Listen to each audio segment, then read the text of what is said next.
What up? What up? What up? This is Rec League Podcast, man. If you new to this, welcome. I hope you enjoy. We hope you enjoy. Uh, my name is Randy Little. I already don't remember if I introduced myself yet, but it's Rec League. Ain't nothing scripted, ain't nothing planned, ain't nothing rehearsed. All natural, stutters and all. This is what you get if you are a returning viewer, listener. It's appreciated, it's love.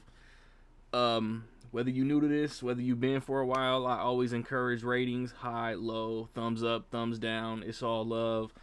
um I'm interested to know what y'all think of what we do, because we just a bunch of goober ass movie nerds who get up on the computer and chop it up and have fun with each other. um First half of this episode, we cover news. A lot has went down in the last 2 weeks. Trailers, announcements, what have you. Back half of this episode, myself and at the Nick Goodman, if you want to give my dog a follow, basically anywhere. We talk mature, R-rated Christmas comedies, kind of. But again, we get off topic all the time. That's what we do. Rec League. It's what we do. Let me hit y'all with recent theatrically released movies. When I say theatrical, I mean streaming as well. But I don't be writing none of this down. On the weekend of December the 13th, Kraven the Hunter came out. Review on my personal YouTube channel. And then the animated Lord of the Rings, The War of Rohirrim, that also came out. This current weekend, we got Sonic the Hedgehog 3. We got Mufasa the Lion King. Again, both of those reviews on my YouTube channel. Hit those up. Letterboxd. Hit those up. And on the 25th of December, we got Nosferatu, the new Robert Eggers. Horror fans are creaming themselves, and it's not even out yet. The new James Mangold, A Complete Unknown, a Bob Dylan biopic. I'm excited for both of those, honestly, and I'm excited for The Fire Inside. But I know my theater is not gonna get it. Clarissa Shields biopic, boxing. That's me. Let's go the last 2 weeks in physical media. Let's go December the 10th. Let me see. I see a No Country for Old Men, Criterion, 4K Criterion, Ted, Riddick, Silent Night, Deadly Night, all on 4K. A Doctor Who 60th Anniversary Blu-ray.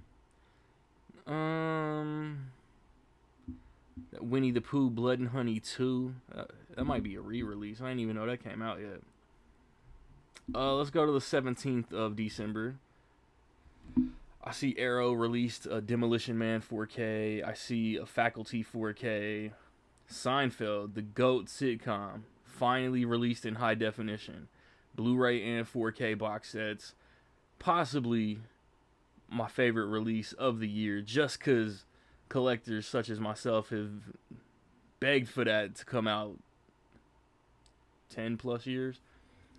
I see a Holdovers 4K re-release, Transformers 1 4K and 4K Steelbook, Joker, Folie à Deux, Terrifier 3, Immaculate got a 4K months after the Blu-ray came out.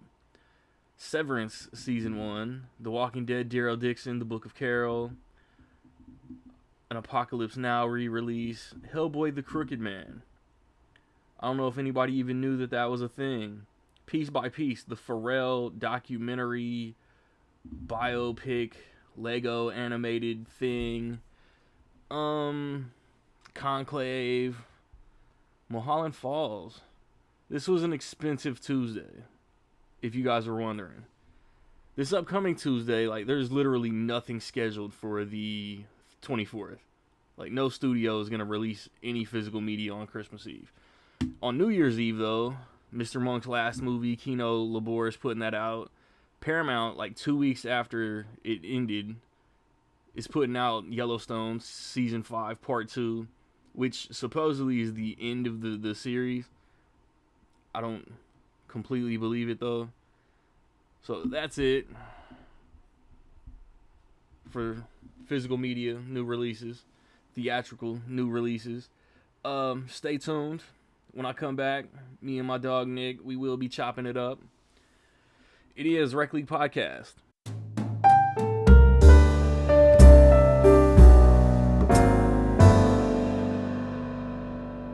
Back again. Episode 150. Congratulations, Nicholas.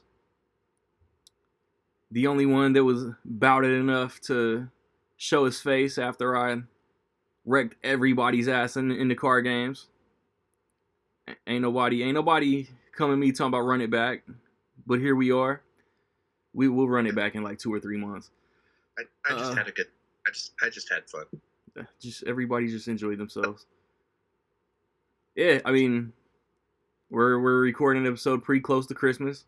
Family obligations took over. Nick is the only one on the island of misfit toys, apparently. So, a lot of news to cover.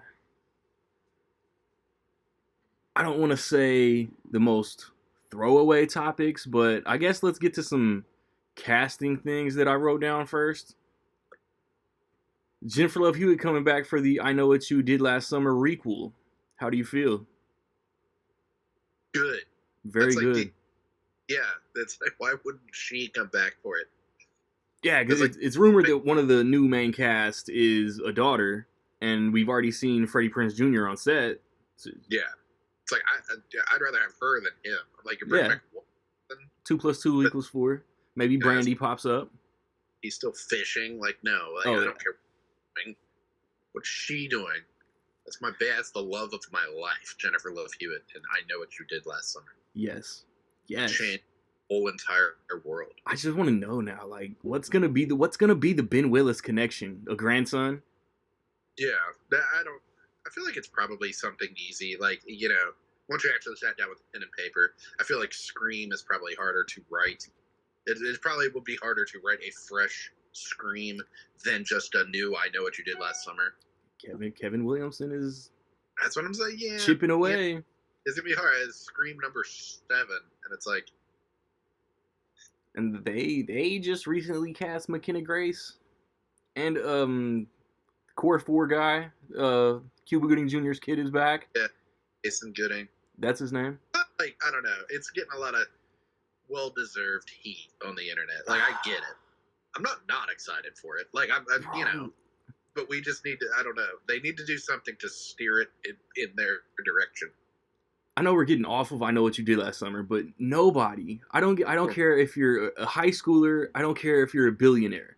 Nobody is turning down money. I'm sorry, fans can, but Melissa Barrera, all they want. Nobody's turning down money. I don't know.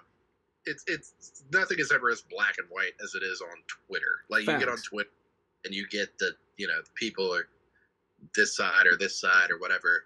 That's like, I'm not involved in this at all. Like, I'm not, I'll never know. Even like, doesn't mean you shouldn't like take a stance on something, but I'm just like, I'll never really know what is going on with these people that I will never meet for this movie that I'll never be in. I should be in. Yes. I think I'd be good in it. Richmond, Virginia kind of is I Know What You Did Last Summer land, territory, region. We're close enough to, like, Maryland. Catch crabs. Pause. Fish. Not those crabs. But, one of the most underappreciated Scream Queens is coming back to her franchise. I'm excited.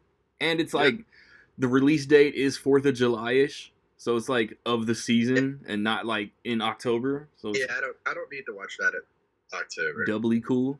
Yeah. That's a summer movie. Okay. The dude, I'm not mispronouncing no names. The dude who directed Challengers is doing the American Psycho remake, and Austin Butler is cast as Patrick Bateman. I kind of love it. I fuck with it. As much, it's like, do we need an American Psycho remake? Absolutely not. We get really just you pan out. We have remakes of everything. Like there was an American Gigolo remake last year that no one talked about, and no one watched because it got canceled. Yeah, we remake everything. I mean, everything. Like when you pan out, is it Fatal Attraction, the TV show? Scream, the TV show. I Know What You Did Last Summer, the TV show. Like we remake everything. Everything gets a remake. It's just American Psycho's time. And Luca Guadagnino, that's his name, rules. Like he's gonna make. I mean, he's gone. I've not watched his entire filmography. I was about to say, you haven't seen Queer? And be like, okay, what else? What have I missed? I think I saw that movie he did, A Bigger Splash. I think I watched that, but I don't really remember it. But it was like Call Me By Your Name on. I kind of watched all of his stuff. And every movie he's made since then has like been like exemplary. Like his Suspiria remake is fantastic. Challenge, I love Challengers. I thought Challenge was great. Bones and All, I lost my mind over. Like I thought that was like crazy good, and no one watched it. I have it. So, I just haven't found a reason to watch it. It's great. I have it without a slipcover. It never got one? No. No? It's one of those that, got your, like, the bare bones. Yes. Blu-ray, no pun intended. And it just got one of those Shout 4Ks, like, a month ago. And it's like, you know what? Fuck you, motherfucker. Yeah. With the bad Santa just throwing stuff at Shout Factory every week. I'm on my fucking lunch break. Good. I mean, just if you think of American Psycho with like the energy of like that Challengers had. I didn't like that energy. I did. That's another one that we were talking off camera. Like I saw that in IMAX, thinking, tennis. Why am I? And then when I watched it, I was like, this is better. This is better in IMAX, and just them playing the game with the music. I was so into Challengers. I need to rewatch Challengers. Watching the tennis ball back and forth.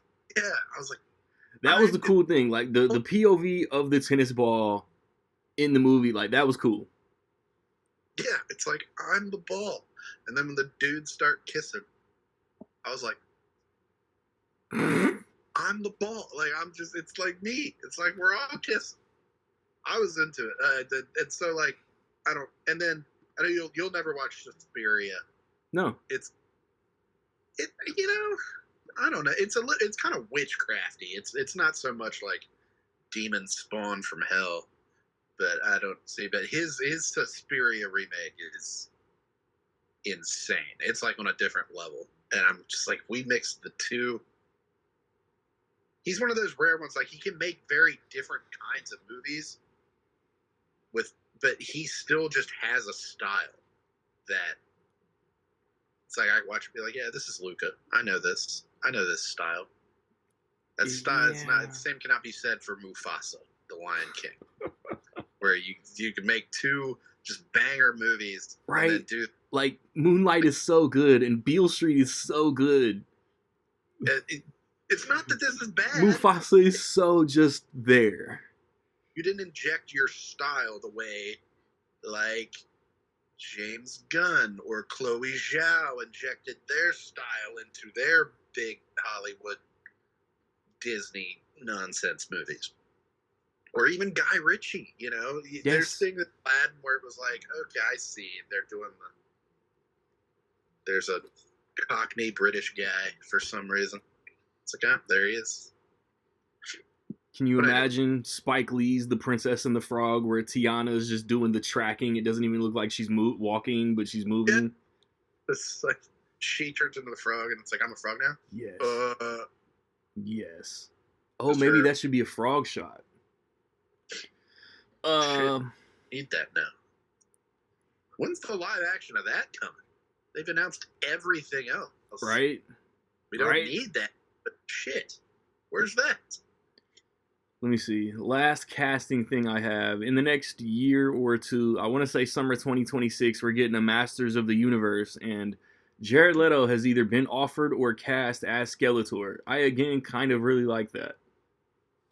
Seems like easy money for Leto because remember he was the guy in Haunted Mansion. Yeah, and knows that he barely even billed for that. Like it was just like, oh, Jared Leto.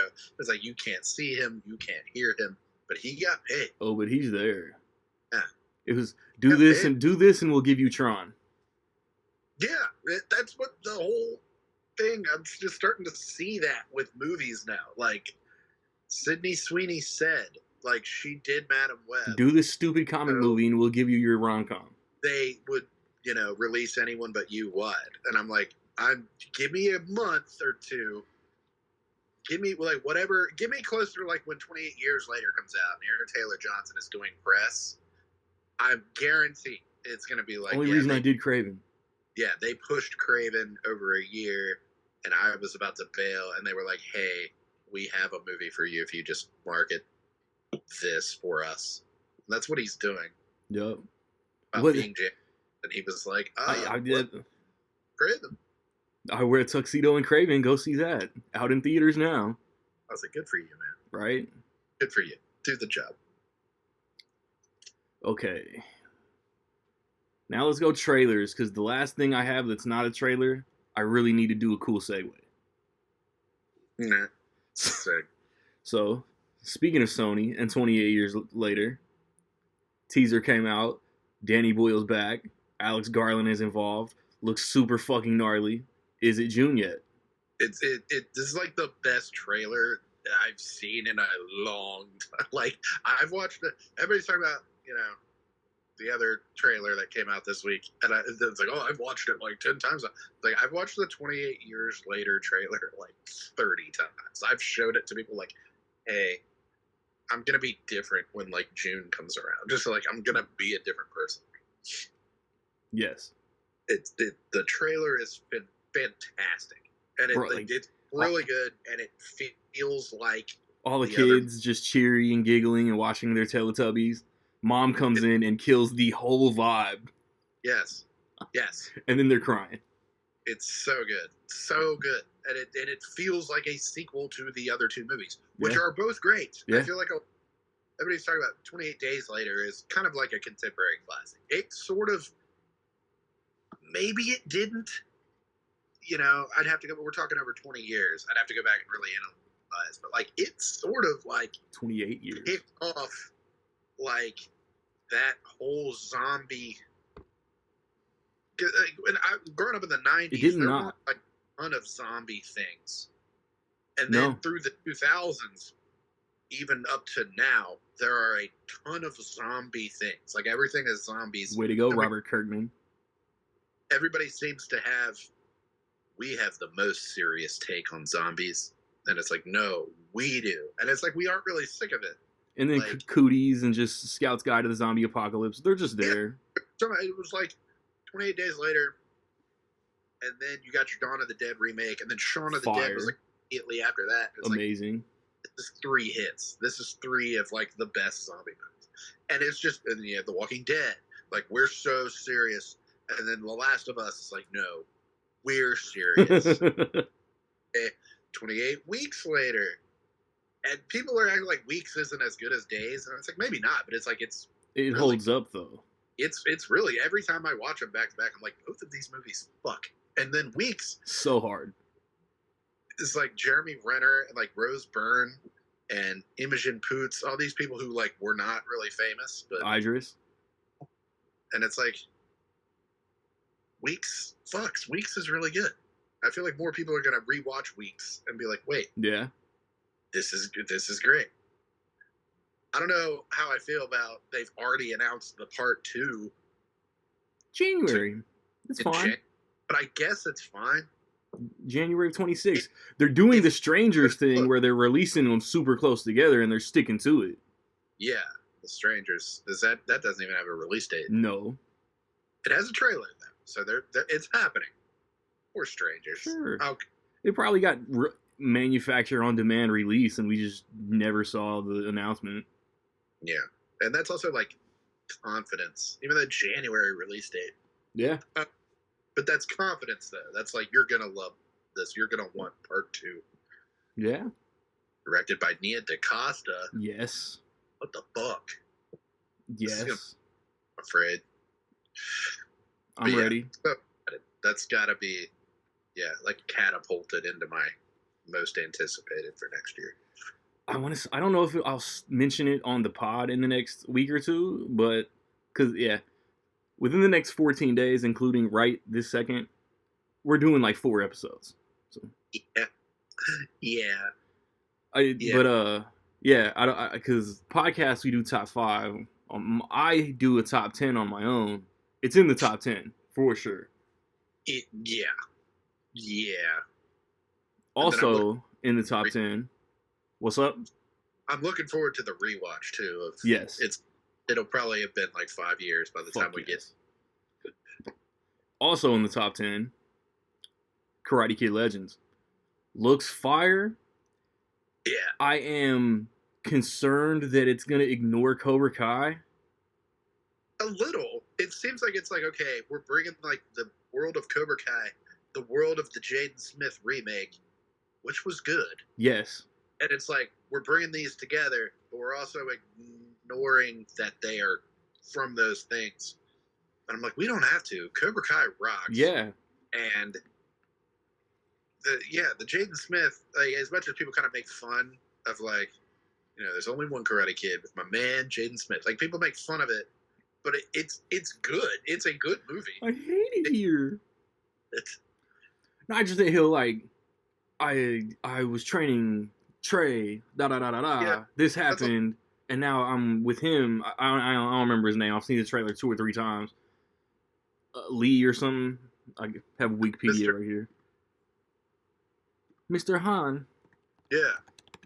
I'm like, okay, Mr. Han, he's not Mr. Miyagi, so it's like, okay, it's not a remake. It's a great way to like acknowledge like fuck you guys. They're in the same world now.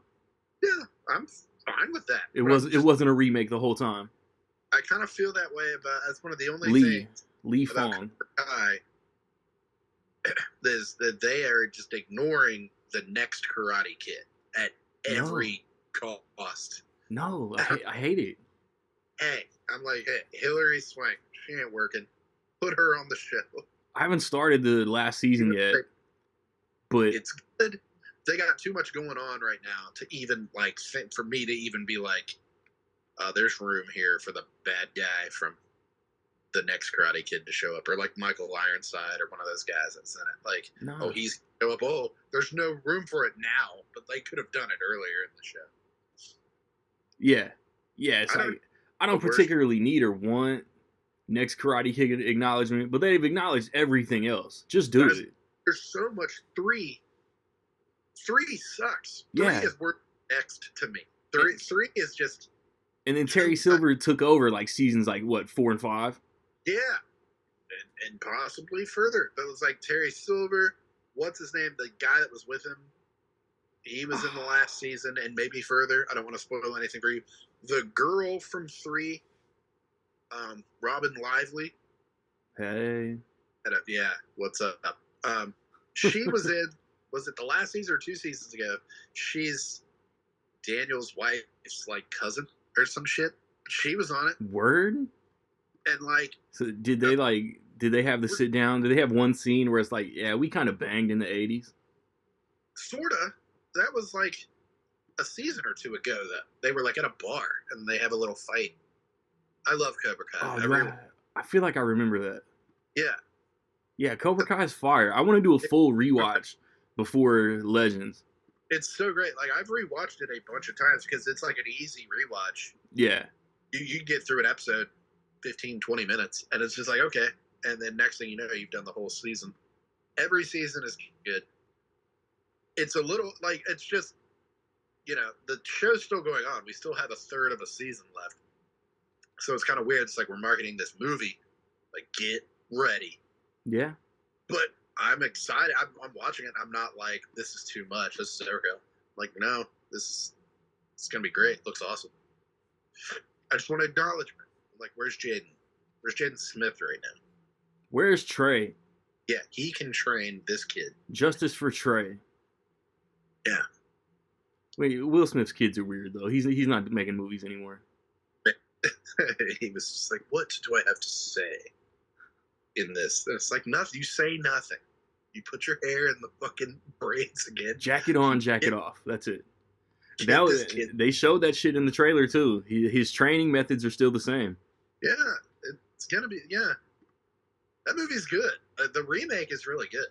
Yeah. Being in the theater and being like, this is fantastic. And then on rewatches, I'm like, well, 2 is really Karate Kid 2 is really good. Yeah. Then honestly, like 2 and the remake are like here. 3 and the next Karate Kid are the only dog shit. Everything else is good. 3 is not a good movie. At all. Next Karate Kid, it's like, I don't really have problems with. It's just not as good as like 1 and 2. It's bad. Eh. I'll watch it in May, but it's bad. Yeah. But I'm like, 3 is like bad. 3, they're just doing too much. And it regresses everything that Daniel learned in the first 2. It's like you've been with this dude, and he's just been putting you on game and wisdom for like a whole straight ass calendar year. And Terry Silver, who you're older than in real life as actors, but he's way older than you in the movie, says one little thing, and you're questioning everything Miyagi been putting you on. Yeah, Stupid. So much is just Daniel like bitching. Oh, that's really funny. Oh yeah, I'm just gonna leave. Like the whole movie is like that. Like Mr. Miyagi being like, oh, the goose doesn't catch the gander or some shit, and then Larissa's just like, oh, what the hell does that even mean? Oh, and it's bro, like, you tripping?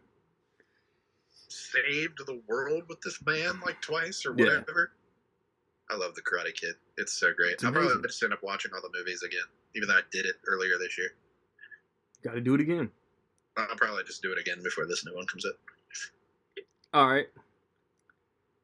See, I wish we had Rocket, because I don't really remember you or Eric specifically reacting to the Superman trailer, but Rocket said it was okay. I loved it. I really loved it. It was even better on the big screen. It's great. It's a great trailer. I don't know if the film is going to do. I don't know if it's going to do what they need it to do. Like it's like they're like, it begins as the tagline. I'm like, does a normie know what that means? Like we know when it's like it begins, but it's like it's supposed to kick off. It's like that's a lot of confidence for something that. But does it really begin? Because we're already watching Creature Commandos. Are we? Are we watching it? That's the thing. I'm watching it. I don't know if normies know if Creature Commandos is a thing. I don't think they do. But it's like Grillo is in both of these projects. Is he? Is he though? Like that's my thing. Like I watched the first two Creature Commandos. They did nothing for me. They weren't bad. They just, I don't know if it's because it's Christmas or whatever, but it's like they left no impression on me. But he banged out the princess. Well, after Christmas. Then I'm thinking like after Christmas I might just restart it and just watch. Rick Flag was clapping royal cheeks. I guess. Was he? I'm just, do I care? Who is that? It's an anime cartoon. So I feel like a lot of people aren't going to watch that. And it's, not only is this launching whatever this is, but I'm like, this is also the follow-up to the Suicide Squad and like Peacemaker. Technically, I mean, it's the next thing in that trilogy. So it's like, okay. See, like the contrast between David Cornsett's Clark Kent and his Superman is really great. Oh, he looks great. I want to put it on wax that I have thought Rachel Brosnahan was fine since House of Cards. Since House of Cards. So when everybody just acts like she's the most beautiful woman in the world in 2025, I've been saying this for 10 years, or thinking this for 10 years. Like, dude, she got cast as Lois, or when she was even, like, thrown in the hat, I was like, yep. Sometimes it's like, yep, that's great. Got her. Because Miss Maisel, like, that's it. That's, yeah. Who else was in the... I don't even remember now. It was Emma Mackey I remember she was like a finalist. Wouldn't have been bad, but would have looked like a Harley Quinn clone. I was just like, yeah, Brosnahan. I was like, yep, absolutely. That's kind of what you have to do. It's like you look for your Superman actor.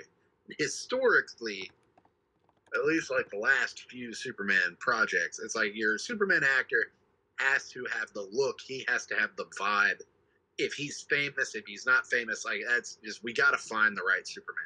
But then you got to surround him with arguably more famous people who are like really fit, and that's what they're doing again. Because like this dude, his stock's about to go up probably, but he's prior to this, he's not in all that much that I've seen. Here we go.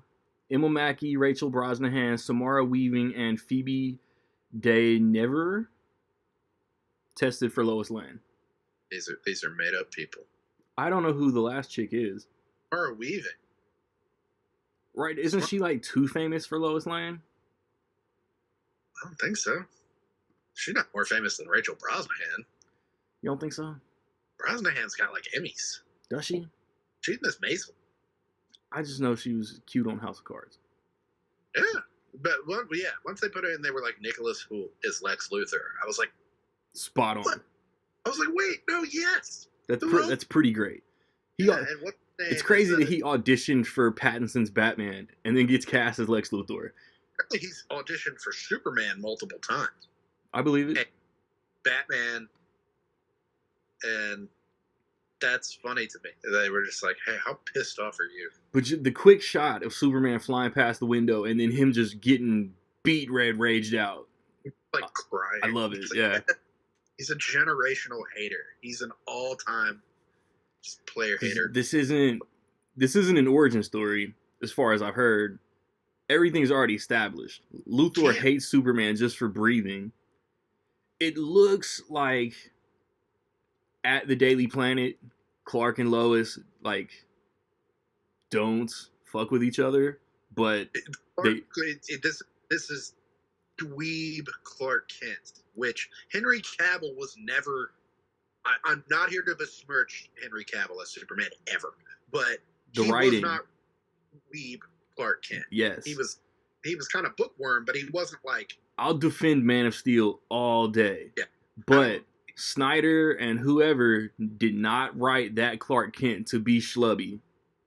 No, and Clark Kent should always be a little clumsy and schlubby. A dork, yeah. Yes. Like he's a dork. Reeve all time. Christopher Reeve is like to this day, he's the only one. And Brandon Routh. Look different as Clark. Yeah. And there's this scene, like the famous scene where he takes off his glasses and he's like about to tell Lois, and he like straightens up, like does it. And it's like he became Clark Kent. Like, body language and posture is so key. Yeah, not to be like, oh, Henry Cavill did because I said the same thing about Robert Pattinson. I was like, it was great. He was great as Batman, but like his Bruce Wayne, your Bruce Wayne has to be different than your Batman. Because otherwise, it's like you see it and it's like, does he act exactly like Batman? Or is it just be like, we're all trying to figure out who Batman is? And it's like, that's clearly him standing there in the corner. Like, that's the thing. I'm going to be so disappointed if his Bruce Wayne doesn't evolve in part 2. He has to, like, that. He has to be, like, learning as he goes, and Bruce Wayne has to be the disguise. Everybody did, all the great ones. Christian Bale was completely different. Christian Bale was like the best Bruce Wayne to me because he was like a dick. Even at the time when people loved Trump, people compared him to Trump at the time. Like it was like, oh, he's like Donald Trump. Like he's just your playboy, That's he's what just Bruce Wayne is. And then now it goes back and it's like, oh, this has aged really well. Like he sucks, but it's the persona. And Michael Keaton didn't do it quite as much, but he did. Like he talked completely different as Batman and Bruce. And so if you saw him, especially in like Returns, like when he's doing the business deals and all that stuff, it's like, oh, that's a different guy. That's a different guy. George Clooney didn't do that. No. That's like clearly that's Bruce Wayne and Dick Grayson. That's Bruce Wayne and the orphan he just adopted. Like that's clearly what's happening here. Is the color freeze? I'm Batman. You two might have been bunkmates if his parents had an 86 then. Yeah, like But yes, just from the vibes of the trailer, like, oh, his Clark looks like a dork. He's like dropping papers and all that shit. That's like, going there. He's a dweeb. I trust James Gunn. I'm just like, this is good. Great movie. I'm not worried about the movie at all. It'll probably even make money, but I don't know. I know he's more in charge of things now, but it's still like Warner Brothers is still there. Like they're still involved. Yeah. And they have proven that they don't know how to like. It's like, this is the DC extended universe. It's like, you don't know how to expand upon a universe to make it feel like one thing worth investing my time in. Marvel did it. It's like they want to act like they aren't copying Marvel, and it's like, you are. Everybody is. This is 16 years. They're still doing it pretty successfully, all things considered. It's like they're still kind of doing it, and it's like you have to do it. You have to get the people invested and expand upon it. Yeah. And once it works, fix what doesn't work. Don't fix it as you're doing it. Like, it's like, oh fuck. Suicide Squad's coming out in 2 weeks. We have to recut it. And it's like, no, just put it out. And it's like, he's trying to play dumb, like it's not going to connect to other things. But you already have all these heroes in this trailer. There's a connection. Guy Gardner, y'all want to talk about the goofy ass haircut? That's exactly how he looked in the comics. Yeah. But that connects to the Lantern show. It's gonna have winks. It's gonna have things to Peacemaker too. Whether she's in it or not, it connects to the Supergirl movie just because it's a cousin. That's Supergirl. Yeah. He's super. There's probably going to be some throwaway dialogue about Gotham City. It's going to connect to other things. I shot Superman with a kryptonite bullet. Yeah, I would love that. Yep. Since he's already been Superman for however long, Idris has to have shot this Superman. What? I need it. Like, who is Margot Robbie's Superman? That's just, if they tell you not to worry, they're like, yeah, don't worry about it. That's like, no, because nobody's ever going to bring up the Flash movie. So it's like, they have to explain it. But yeah, that's why it's like, we don't want Margot Robbie. It's like, you got Margot Robbie as Harley Quinn. It's like, we want another Harley Quinn. We got that this year. The people are telling you they don't want one. Yeah. So it's like, Margot Robbie, it's like, her Joker is Jared Leto. That's her man. That's her baby. That is not this, if you will. That is not this Joker. That's not Corn Sweat's Joker in his world. No. What are we doing? What are we doing?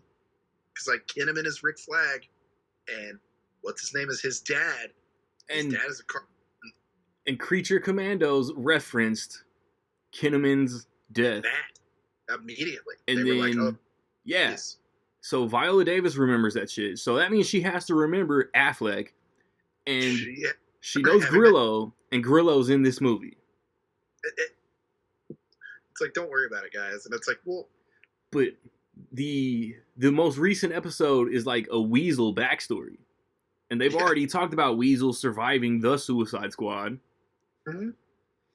Y'all know that's my only issue with James Gunn taking over, picking and choosing, and just not completely starting from scratch. Which I understand, because like Peacemaker was great. It was great. Great. It's like, I don't want that to go anywhere. But it's like, those were firmly established as part of that thing. That it's like, Ezra Miller was in fucking the Peacemaker at the end. Like, it was firmly established. Yeah, that's so lame. Peacemaker Season 1 is canon, except for the Justice League part. Except for that. No, Peacemaker Season 1 in its entirety is canon. You're just not going to Men in Black mind wipe 2 minutes of a fucking 8-10 episode season. It's like, that's what I'm worried about. It's like, this looks great. It will make money. It's getting the people going, but it's like, we're gonna get to a point. It gets the people going. going. Feel like we're doing Wonder Woman again. But there's a shorty from Themyscira who's the villain in the Creature Commandos. So how is Gal Gadot not her Diana? It's gonna get to that. It's gonna be like, we're doing Wonder Woman again. I remember even like Birds of Prey. That was a complaint. We're talking pre-COVID. Birds of Prey underperformed by 2 weeks. Margot Robbie had only done Harley Quinn the one time, and Birds of Prey came out, and people were like tired of it. Like they were like, this bitch again, and it was like, she's only been in the one movie. I feel like that's gonna happen. That effect is gonna happen. Like it's gonna be like, we're doing Wonder Woman. We just did Wonder Woman. It took so long to get to Wonder Woman. And it's like eventually they're gonna want to do something else like Suicide Squad related. And it's gonna be like, we're doing this again. That's the struggle though. That's the struggle of shoving the same character down normies' throats.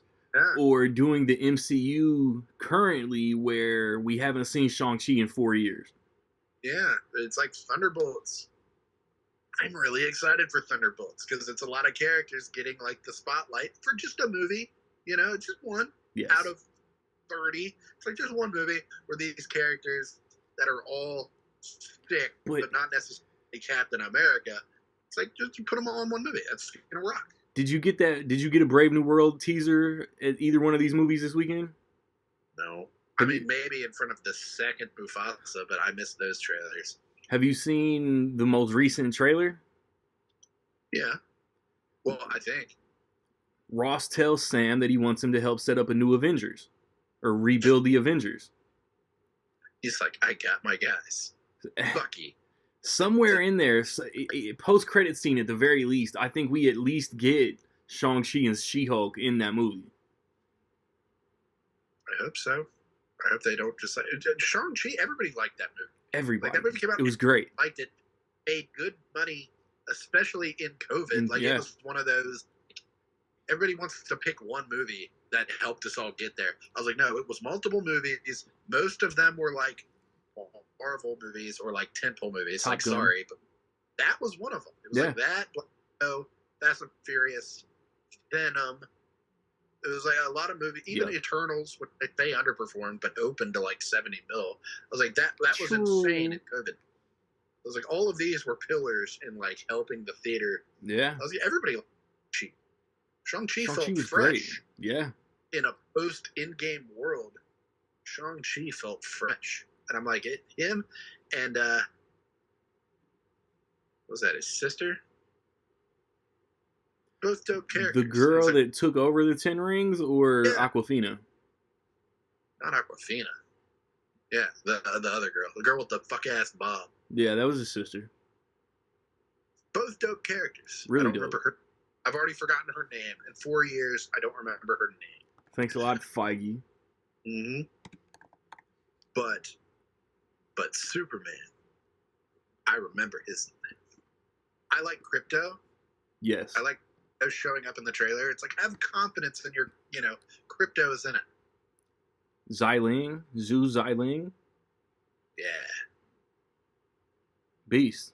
That's Bae. She was great. She was awesome. And it was like at the end. That definitely is Bae. I agree. That end like set up her being like the kingpin of that side of the world. And I'm like, that's cool. The boss bitch of the Ten Rings. People were like, where's the Disney Plus series? Now nobody would say that. But it is kind of like weird that they didn't jump on that. Now nobody.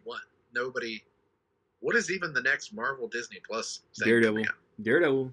Well, Daredevil. Technically, it's technically. What if season 3 starts today? Yeah, gives a shit. This guy. That does. 2 thumbs and who gives a shit? This guy. That ain't nothing. And then there's an animated Spider-Man next month.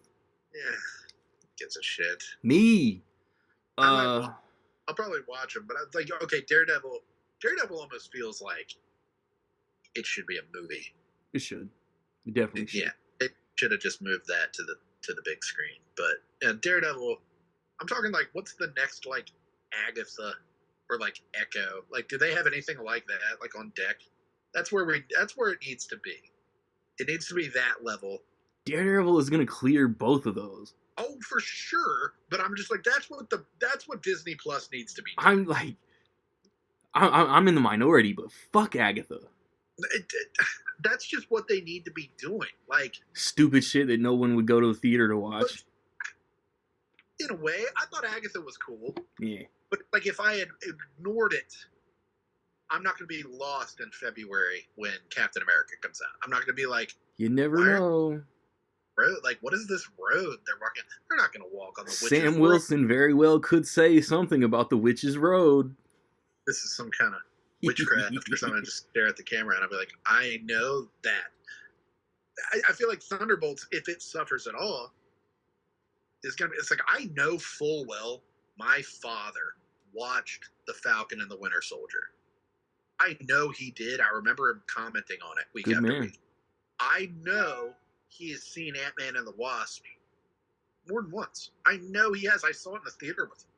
He doesn't remember those characters at all. He doesn't remember Ghost. He's got no idea who that is. He doesn't remember Wyatt Russell. He's like, I thought he was dressed like Captain America, but I thought I was seeing things. Oh, he's about to. You're getting old, but like, I know you watch that show. So I'm like, if that's a man who watched the shit, like the average moviegoer, it's like, how up to date are they? You know, Yelena, it's like, okay, we watched Black Widow. Hey. She has made an appearance since Black Widow. Just one. It's pretty important. And that was 3 years ago. Yeah. It was pretty important. It was like a 2-episode arc. Hard agree. And I don't think anybody has watched Hawkeye enough to be like, yes. The most underrated Disney Plus MCU show, for the record. It's pretty good. It's pretty good. I thought Echo was really good. I did too. Nobody watched Echo. I loved Echo. But Superman. Yeah, now back to the topic at hand. Yeah, Crypto was dope. Crypto was great, yeah. There's people home. acting, God, this looks Take goofy. me home. Is goofy. That's what we like about it. Second off, it's like how you act like you don't know Crypto exists. He got a movie 2 years ago. Yeah. Yeah. I'm going to have to rewatch There's that a quick shot where it looks like Luthor finds a Fortress of Solitude. I don't like that for the first Superman movie. But just trailer speculation. He's wearing the De Niro and the Flower Moon glasses. He just has the scene where he just has a gun and he's just like, I'm going to shoot the fortress. Yeah. It looks great. Looks good. It's a great trailer. What's his fucking name? What's Idris's name in The Suicide Squad? Bloodsport. Is that it? Bloodsport? Bloodsport. I got this gun from Bloodsport, and I'm gonna shoot Superman with a kryptonite bullet. Kryptonite bullet that I got from my friends. The creature and as Robert Dubois. Okay, segue from Superman and Creature Commandos. There was a Clayface movie announced, at the very least written by Mike Flanagan, and I've heard that they want to do something similar to The Fly. Sounds interesting, but the release date is like 4 weeks before the Batman Part 2. So I have questions, but I will definitely be watching. The people aren't going to understand. I feel like we're all kind of doing the thing. Bless you. I feel like we're already kind of doing... Thank you kindly. Remember the trench? Remember when Aquaman, we were supposed to get the trench? Yes. And what was the one, like Steven Spielberg was like attached to one? It was something, some DC thing. And it was like, that shit is never happening. It got to the point where they were announcing things and you were like, this is never happening. It's like Suicide Squad. We're getting a Jared Leto Joker movie and a Harley Quinn movie and a Joker and Harley Quinn movie. And it's like, we're getting none of that. We sort of did, but with, Joaquin Phoenix. But I don't want it to get this like a Clayface movie. And with fucking 1, possibly 2, possibly 3 movies left to watch this year.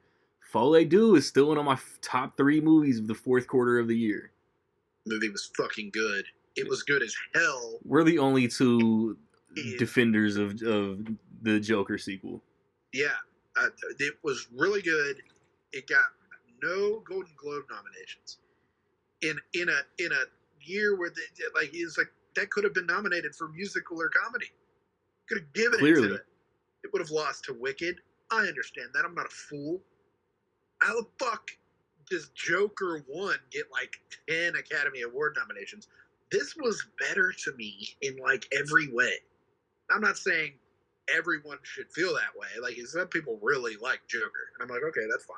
But it's like, how do you not give this the same technical nominations? Yeah. No, the acting was on the same level. Why? Yes, Joaquin's performance was better than the first one. Yes, I agree. I agree. Lady Gaga was great. Like, how do you watch it and be like, Lady Gaga was underused?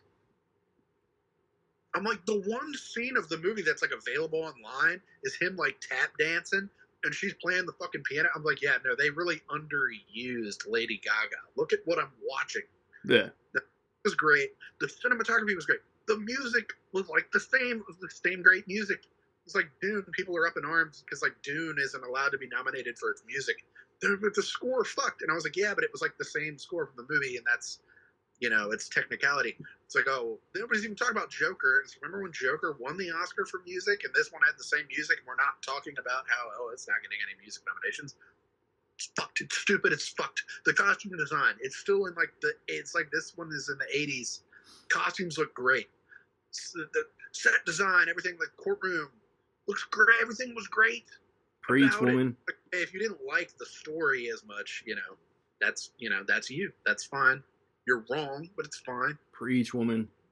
But anyway, it's gonna be better than Clayface. The Clayface movie. Just going back to bitching about the whole ideology and logic behind James Gunn putting this universe together, it feels like, and I've said this from jump, they're doing the exact same shit that Walter Hamada did, throwing fucking darts at a fucking wall of random characters, and whoever they hit gets a movie. It could be cool. Yeah. Horror elements, whatever you want to do. Have fucking Alan Tudyk in mocap. It could be good. But why does a Batman villain, why does a Batman rogue get a movie before Batman? Yeah, that's the only thing keeping me through. Is whereas all the people in charge of this last regime, like I said, when they would announce movies, it was like, that's not happening. It's like, we want a Steve Mascara TV show. No, you're not doing that. And it wouldn't happen. Nothing ever materialized because nobody ever had faith in it. It's like, I have faith in Gunn to make good things. Yes. I just do. I'm sorry. Even when his name is attached, like Brightburn is cool. Belko Experiment. Belko Experiment was cool. The Scooby-Doo movies are great. Fucking go back and watch the Scooby-Doo movies. I will eventually. No, but like when he's involved in things, I have faith in this. Like all of his, like I think Super is a good movie. I think Slither is a good movie. He's directed no misses. No, none. Yeah, no. And Guardians 3 is always going to be my example because I was like, I'm excited for this. You know, it's Guardians 3. I don't know if I'm expecting, it's just like bring it home, Guardians 3. And it was just, I don't know, it changed my whole year. Like, it was like, wait, oh my God. Fucking hell. It catapulted. I wasn't even expecting that. Hell from yes. him. Like, I was just like, he's probably just doing this to, put an end to it, wrap it up, bring it on home. And it changed me, like, molecularly. I was not the same person leaving that theater. It was amazing. Guardians 3. My third favorite movie last year. It was, like, people talk about cape shit and all this stuff, and I just don't subscribe. I'm like, as long as we're still putting out movies like that, I'm never going to be anti-EU. I'm like, look, they greenlit that. They read that script. They saw that, decided not to make changes, and we got it. And it was like, okay, this guy's doing Superman. They had the fucking foresight to let all the smoke clear on the James Gunn bullshit. Let him dip his toe in some DC shit, knock out that banger, and then brought him back. That's one of like those weird things. Like, had one thing changed, we wouldn't be where we are. I wouldn't be watching Creature Commanders. Yeah. Right now. One thing been different. about that whole scenario. If they'd have hired him back a week earlier, if he had never been fired at all, I mean, if there had been... James Gunn is like the poster child of fuck cancel culture. I mean, eat shit. It was one of the first notable ones where everyone was like, come on, dude. Like, it was like, come on. Even like the cast, like the whole cast was like, are you fucking kidding me, dude? Like, come on. And it's just like, that's one of those rare things where you can actually pinpoint the thing where it's like, had he never been fired, he'd have done Guardians 3. He might have even gotten the same exact Guardians 3. The movie might have been the exact same. But it's like, he wouldn't be doing Superman right now. Like, there's no way. They wouldn't have tried to poach him while he was on his Marvel run. He'd be leading up the next quirky fucking Marvel property. And there's people who say, like, he's got like a producer credit on like Endgame and that. Like, they were saying like Feige was like trying to tee him up as like the... That's what I heard. Guy. But I think damn near everybody that directed a Marvel character in Endgame or Infinity War got producer acknowledgement. Yeah. That's why he used to say, he was like, I'm now a producer. It's the highest grossing movie in film history. And I was like, you bastard. But it's like, once he left, so I feel like they're probably like, Feige probably wants to leave. Like, he's probably like, God, who's my next guy? Is it Taika? No. Oh, good. Oh, no. It's like, can't be him. Fuck no. No, I'm not a Taika hater. Fuck no. But no. I'm a Love and Thunder hater. Is it Chloe Zhao, the Academy Award-winning director? No. God, no. Is it Peyton Reed? Fuck, no. Can it just be somebody who hasn't directed? Maybe. I don't know. Feige was always behind the scenes. He never actually directed. It's going to be the Russo brothers. Right? Nobody wants it, but it's just going to be, it's like, look, it's safe. It's going to be The Rock, and he's going to come in and make everything Black Adam and Superman. What if Black Adam showed up? Real multiverse. It's like, shut up, Dwayne. What if Santa was there? What if Santa shows up? We don't talk about Red One not making anything at the box office. We talk about how great it's doing on Prime. Poor Red One. Like I said, I had such a dog shit theater experience the other day that I just don't care. I'm like, you know what? Celebrate your at-home victory, because I don't blame people for staying home anymore. I used to get pissed, and I'm like, you know what? I think a family sitting around the fireplace watching Red One, I'm like, they're probably enjoying it more than I enjoyed Mufasa the other day. There's no assholes on their phones, no babies crying. I had a loud kid in Sonic yesterday. I didn't have kids in either showing. I had talkative ass adults. Lucky you. Adults, like older than me adults, in the first half of Mufasa. I don't like it. No kids at my 10 o'clock, 11 o'clock Sonic. So, first hour was all news. Second hour, there's going to be some kind of Christmas movie thing. So, let's break right quick. So, during the intermission, we have determined that for the next hour or until we run out of breath, adult Christmas comedies is going to be the go. And now my camera has a lag. As I'm bringing up lists, there's Bad Santa, Harold and Kumar, Bad Moms. There's a lot of good shit out there. There's a lot of shit out there. Want to start us off? No. Well, you should. Bad Santa's probably the best. I think so. It's sort of a classic. Yeah. That I feel like should be more of a classic. It should have reached like Christmas Vacation like levels of classic by now, probably. And it hasn't. That bothers me because it's funny as shit every year. Yeah. I don't know. I don't think I watch it every year, but at least every like 2 years, and I die every time. I watch it every year, and every year I like even Bad Santa 2, which is not as good, it's still funny. Really funny. There are certain jokes that get an audible laugh. Like when he's like, they see the baby, and she's like, "Oh, that's the ugliest baby I've ever seen." He goes, "Yeah, I guess the abortion didn't take." Like, that shit, who writes that shit? Oh, bro, like even something as stupid as the very end with him putting his nuts on Tony Cox's face. Right, that's funny to me. I'm laughing audibly. It's one of the few movies. Like sometimes you see movies that you've just seen a million times, and they are funny and you love them, but you aren't necessarily sitting and audibly laughing at the same part every time.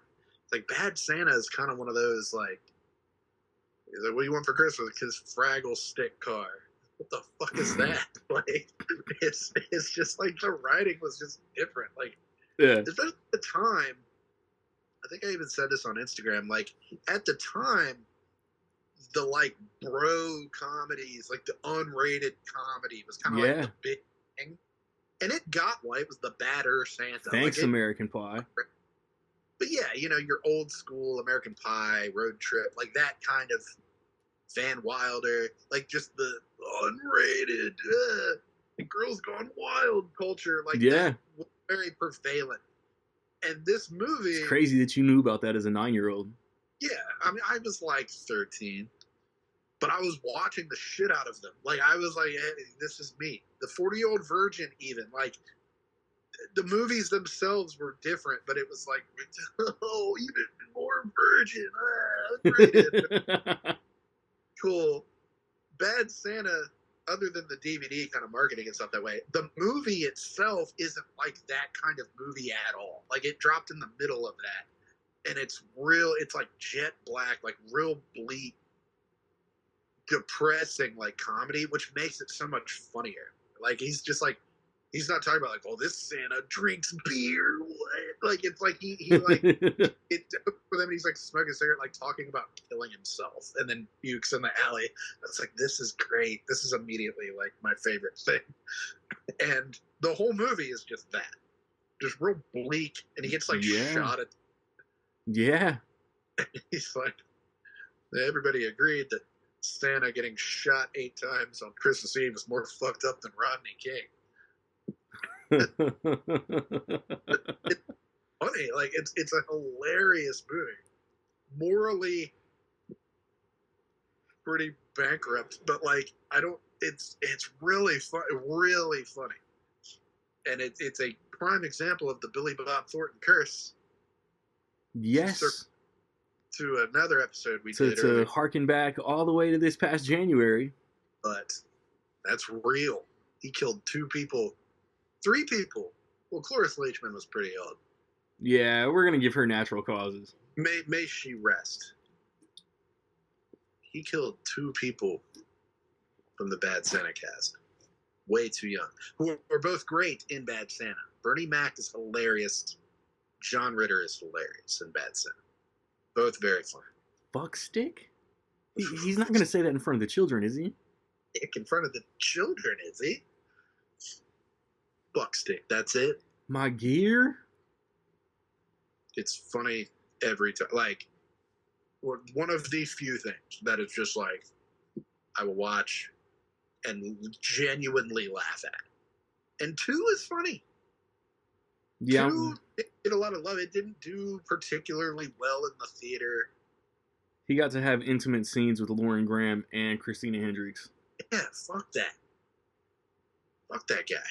Makes no sense. But Mrs. Santa's sister. Yeah. 2 is funny. 2 is really funny. 2 is really funny. It's like, you racist moron, fuck. And then it's like, it just starts off like their dynamic. It's like it didn't miss a beat. Even him with the kid. Yeah. I thought like this kid is like 20 something now. Like, this is gonna be stupid. Like, the kid is still good in part 2. Like, it's still funny. Had some pipes on him too. I'm laughing, yeah, and it's like kind of sweet. Like, yeah, like, it did it. It captured that kind of same thing as 1. It's just not quite as good. Like, it's just not quite as fresh. So when a couple people at work asked me about Gladiator 2, it's good. it was just never gonna measure up. And I was, it's like Bad Santa is the comedy equal. Bad Santa 2 is really good. It's just never ever gonna be as good as first one. Yeah, I have to compare it to the first one. You have to. It's like, well, don't compare it to the first one. It's like, you have to. It's Gladiator 2. You have to compare. It's like, you're comparing to the first one. It's just not happening on its own. That's why The Empire Strikes Back. It's like, you have to compare it to the first one, and it goes harder. It's like, oh, it ups the end. That's why everybody loves it. That's like, because you're comparing it to the first one. It's like Bad Santa 2 is just not the Empire Strikes Back of the Bad Santa franchise, and that's fine. We're okay. All facts. But both are funny. Bad Santa one, I watch Bad Santa every year, pretty much. I'm trying to remember the last year I didn't watch it. That good. But there are lots.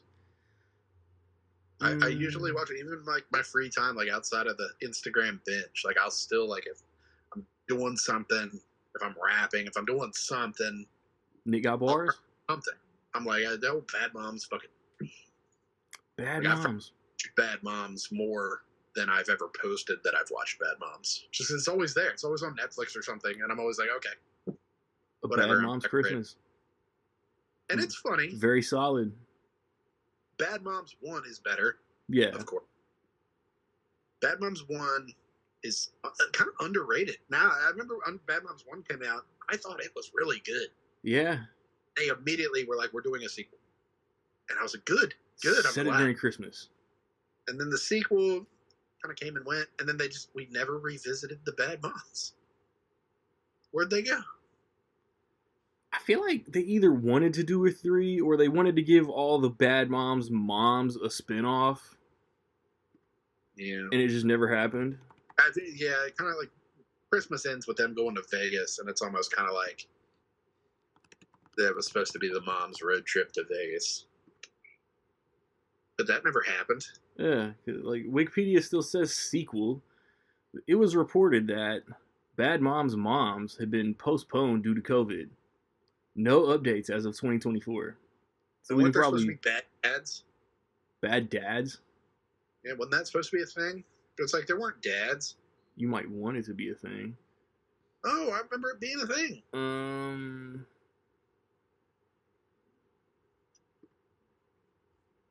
Bad dads. I'm not finding shit. It was a thing. I remember it being a thing. Okay. Oh wait, sequels and spinoffs. Bad Moms Christmas. In October of 2016, spinoff announced Bad Dads was set for a July 14th, 2017 release date.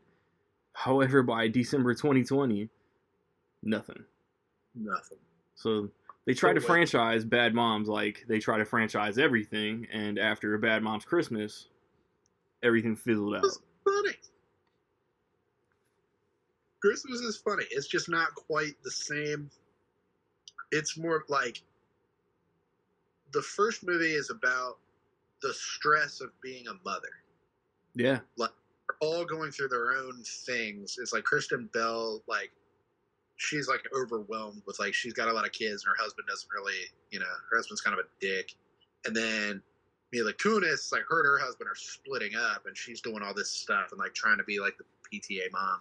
Yeah. So, like, then Catherine Hahn is kind of really a deadbeat mom, but she's kind of the not the single mom with the idiot kid who's just making it work, and it's more about them saying fuck this and just like giving up on that part of being a parent. Bad Moms Christmas isn't really about that. It's just more like, how do we survive Christmas with all these different personalities with our moms? And that's just not good. Like, the kids don't play a big part in the second movie. They play a huge part in the first movie. Yes. And it's like, the kids. You get to know the kids. And then she has her little romance with what's his name. And then that's just kind of in the second one, but it's not like a big part of it. Magnum P.I. Yeah. Yeah, that's as busy as I am around this time of year. Some movies just get fallen and just get slipped through the cracks and shit. That might be one of them, but I'm gonna try to make it up before the 31st. It's funny. It's worth it. It's hard for me. I say this to people. This is kind of getting away from the adult comedy type, but it's like if a movie is like a Christmas movie, I'm usually pretty lenient on it. Like there are Christmas movies that people talk about being horrible, and I'll watch them. Deck the halls. With Ben Affleck. Surviving Christmas is dookie. I don't care. I got, it's fine. Perfectly watchable to me. Perfectly watchable. Not a great movie. Not a great film. Yeah. Perfectly. I don't care. Throw it on in the background of Christmas. I don't care. Christmas with the Cranks is the same way. Cheeks. I watched both of them this year. I'm like, fine. Not particularly great cinema, but I don't need it. I'm fine. Shame on you, John Grisham. Miracle on 34th Street. I know I'm turning on Christmas with the Cranks right now. Like, it's like, fun. Did you lean back just to show everybody that fire sweatshirt? Oh, this whole thing? My Christmas with the Cranks sweatshirt? I just threw this on. Oh, this? Oh, no, that's the Wet Bandits. But the only one that's like Deck the Halls with Danny DeVito. Trash. Absolute trash. That's like one that I just can't. I've like tried to rewatch it within the last 10 years, and I own that shit. Like, I own that movie. I got that movie for like $2, and I was like, I don't remember hating this, but I don't really remember it. So you do now. And then like added it to the fold, and I was like, this is the worst shit I've ever watched. This is awful. It's not funny. All the humor is like, I've seen it once. So that's enough. Oh no. I'll watch Jingle All the Way. I watch it every fucking year. I think I put that on every year for sure. Movie got like 20% on Rotten Tomatoes. And I'm just like, you're wrong, and it's fine. And they're not wrong. It's not a great movie. It's about a 20%, but I'm just like, I watched it as a kid. Nostalgia. Yeah, I turn it on. It makes me feel good. I'm fine. I'm fine with surviving Christmas. Put the cookie down. I'm fine. But it's like Bad Moms. It's like that's probably got a real low tomato. And tomato. I'm fine with Daddy's Home too. Yes. That's a Christmas movie. I need to add it back to the thing. I just don't always have time. I'm fine with it. It's funny. It's probably got 12%. I get annoyed watching the random Christmas installments without watching the franchise. Mm-hmm. But it's like, I'm not watching Daddy's Home, or I'm not watching the original National Lampoon's Vacation, Harold and Kumar, Friday, in December. Sometimes I'll do that in November if I have time. I've done it a couple years and I don't post it or anything, but I'm like, I'm going to watch Friday. I did it last year with Harold and Kumar. I usually do it the years that I watch Friday After Next. I think I almost did it with the Muppets this year, and then shit got shaken up. That's one of the best binges you'll ever do in your life. I want to. I really want to. All the theatrically released Muppet movies are all really great. All of them. Even Most Wanted is good. I was about to say, I don't know about Most Wanted. Most Wanted is probably last. But it's been 10 years. But it's good. Even like the Sesame Street ones are good. I like the Big Bird movie. I bet you do. Those are good. But those aren't adult comedies. Yeah, so I'm looking like The Night Before, Trading Places. Where do we go? The Night Before. Banger. Still underrated. Banger. Why wasn't that like immediate? Like Elf felt immediate. Like Elf came out, everybody loved it, and then within 2 years, it was people were like, "I can't wait to watch Elf this year." I'm like, okay, me too. And everybody's like, yes, it's Elf season. Elf. I love Elf. But why isn't The Night Before Elf? It is for me. I watch it every December 24th. Yeah, I can't commit to doing that because my 24th plans are always kind of like weird. There's certain movies I have to watch on Christmas Eve with the family. And then my work schedule is always odd. So I can't like commit to watching The Night Before. And I want to watch The Night Before. I don't want to fall asleep on it. It's the oddest double bill every December 24th. The Santa Claus and The Night Before. Because it is it's the Christmas pre-game. Yeah. The Night Before is so good. It's so funny. Fuck you, baby. movies that takes place like on one day, like one night. Yes. That feels kind of like it takes place in one night. Like as it goes on, you're like, God, this is a long night. It needs to be included in your. This is my 7th Christmas Carol that I've watched. Kinda. The Weed of Christmas Past. It counts. I put hands on you. Take this. It's so funny. It's so stupid. She stole my weed. And we don't appreciate it enough. Same with Arthur Christmas. Not an adult comedy. We don't appreciate Still a it banger. enough. We don't appreciate it. There's just certain Christmas movies. There's a movie on Netflix right now. It's called That Christmas. I just watched it the other day. It's an animated movie written by Richard Curtis, the writer of Love Actually, which is kind of an adult comedy. We can discuss it. And it's really good, and nobody's talking about it. I wish it had gotten a theatrical release or some kind of physical release so it would make like a mark. It's really good. That isn't the Netflix model. Mm-hmm. These movies come and go, and they don't make the same. I feel like The Polar Express was probably like the last Christmas classic. Overrated. I know there's people that love it, people that hate it. I feel like contemporary audiences, though, it's considered like one of the Christmas classics. Like it's overrated. But that's probably it. Like the Jim Carrey Christmas Carol ain't nothing. No. That ain't nothing. It's that goofy ass Zemeckis animation. Yeah, like I remember my family, like my dad loves A Christmas Carol. That's like his biggest thing. Yeah. And when I was a kid, we used to watch, like we own, like my parents had, like they have every version of A Christmas Carol. Do they have The Night Before? I do. That counts. But there's ones they love, ones they don't like. My parents don't like Scrooged. I watch Scrooged every year. With Bill Murray. Yeah, they don't like it. Oh no, that's one of my mandatory go-tos every year. I was like, yeah, that's a top 5 Christmas Carol. To me, it's Albert Finney, the musical Scrooge, Muppets. Then there's a couple, but I'm like, Scrooge is probably in that top 5. Kind of an adult comedy. That's wild. I would say it's an adult comedy. 13, but it's like your cynical kind of off humor version of Christmas. He's talking about stapling antlers on animals. It's funny. It's funny. Yeah, I don't know. Every year, I'm like, what is wrong with you guys? Like, you don't think this is hilarious? I don't understand. Like, I'm watching it and I'm laughing my ass off. Gosh, it's like Aaron Allen. I'm like, it's low key like top 5 Richard Donner too. It's not. It's really great. I love Scrooge. Superman, Lethal Weapon, Maverick, Goonies, Scrooged. Yeah, it's better than Maverick. Maverick is severely underrated though. It's better than Maverick. I just want to slide Maverick in there because it's underrated, super underrated. You know, and it's like classic, like Bill Murray. I always heard Bill Murray and Richard Donner like didn't get along. Classic Murray fashion. I heard that too. Know that when you're watching the movie, like he's great in the role. Yep. Like everybody loves Groundhog Day, including me. It's the best, but it's like Groundhog Day before Groundhog Day.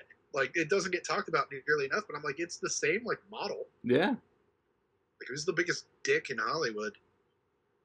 Bill Murray, but it's like who's also like funny and has like the charisma. It's like shit, Bill Murray. Senor Murray. Like his thing at the end, like this big speech, and he's like crying. It's like it's good. It's really good. It's really good. It's emotional. These are facts. Enough of it, so you don't just feel like you're running the motions like the Christmas Carol. These are facts. I love Scrooged. My family doesn't love Scrooged. Maybe you were adopted. There's it was a NBC Christmas Carol with Kelsey Grammer as Scrooge. It was a musical. I can see that. Jason Alexander was Jacob Marley. Like it was a whole thing. Jesse L. Martin was the Ghost of Christmas Presents. Jane Krakowski was Christmas Past. It was an NBC production. Give me more sitcom names. Lisa Kudrow, Matt LeBlanc. No. Anybody from Friends or Will and Grace? No. Jennifer Love Hewitt is in it. I need a copy of this. And it's a musical, and like my family loves that. They watch it every year, and like Really? it's fine. But there are only like a handful of Scrooges that I'm like, yeah, let me watch this one. There's a couple like really old ones that I'm like, yeah, let me go back and rewatch. There's the one with Patrick Stewart from TNT. A Christmas Carol, the musical, 2004. Yeah, was it 2004? Shit. Let's look at this cast. Let's get a look at these warlocks. Kelsey Grammer, Jan Krakowski, Jesse L. Martin, Geraldine Chaplin, Jennifer Love Hewitt as Emily. Yeah, she's like Scrooge's girl when he goes past. Okay. Jason Alexander. It's a musical. Everybody sings. Okay. And dances. Like Jesse L. Martin from Law and Order. From The Flash, would go off. Singing and dancing. Like, it's a full-on musical. They love that shit. They watch it. There's one called Ebenezer with Jack Palance. It's a cowboy version of Scrooge. It sucks. It's dog shit. It sucks. They love it. They watch it all the time. Ricky Schroeder is like his Bob Cratchit. Have they seen the one from 1908? Starring Thomas Ricketts? I don't know about that. There's one that I got my dad.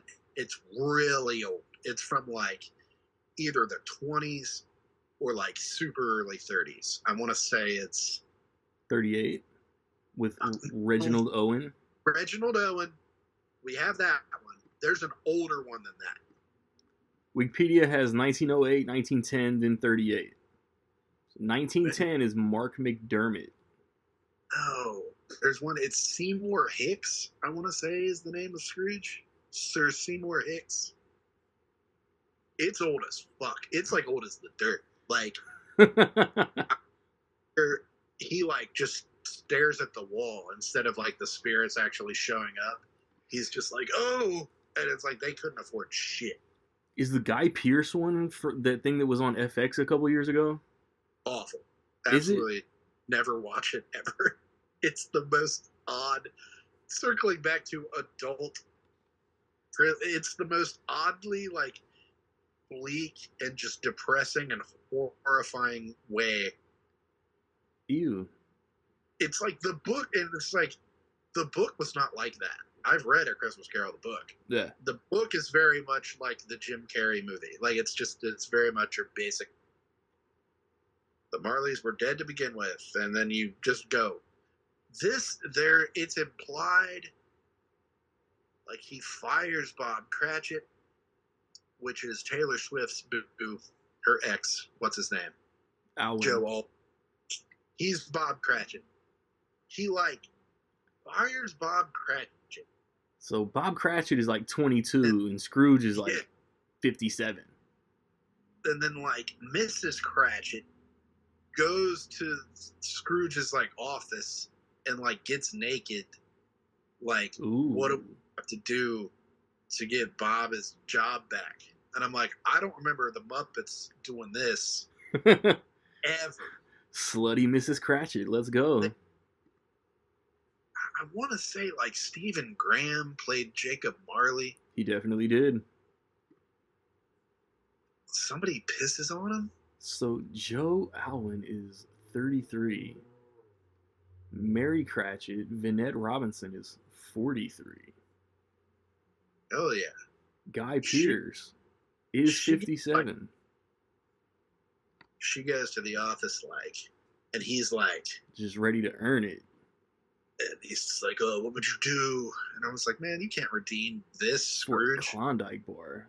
This is like Harvey Weinstein getting the Scrooge treatment. Like, that's not, we don't want that. Like, Scrooge wasn't doing that. So. But he wasn't like doing that. Let's move. I remember it like starts with like Marley like in his grave and like somebody takes a piss on him. And it's like immediately like, why are we doing this? Why were we watching like old Christmas carols? Like, you know what this is missing?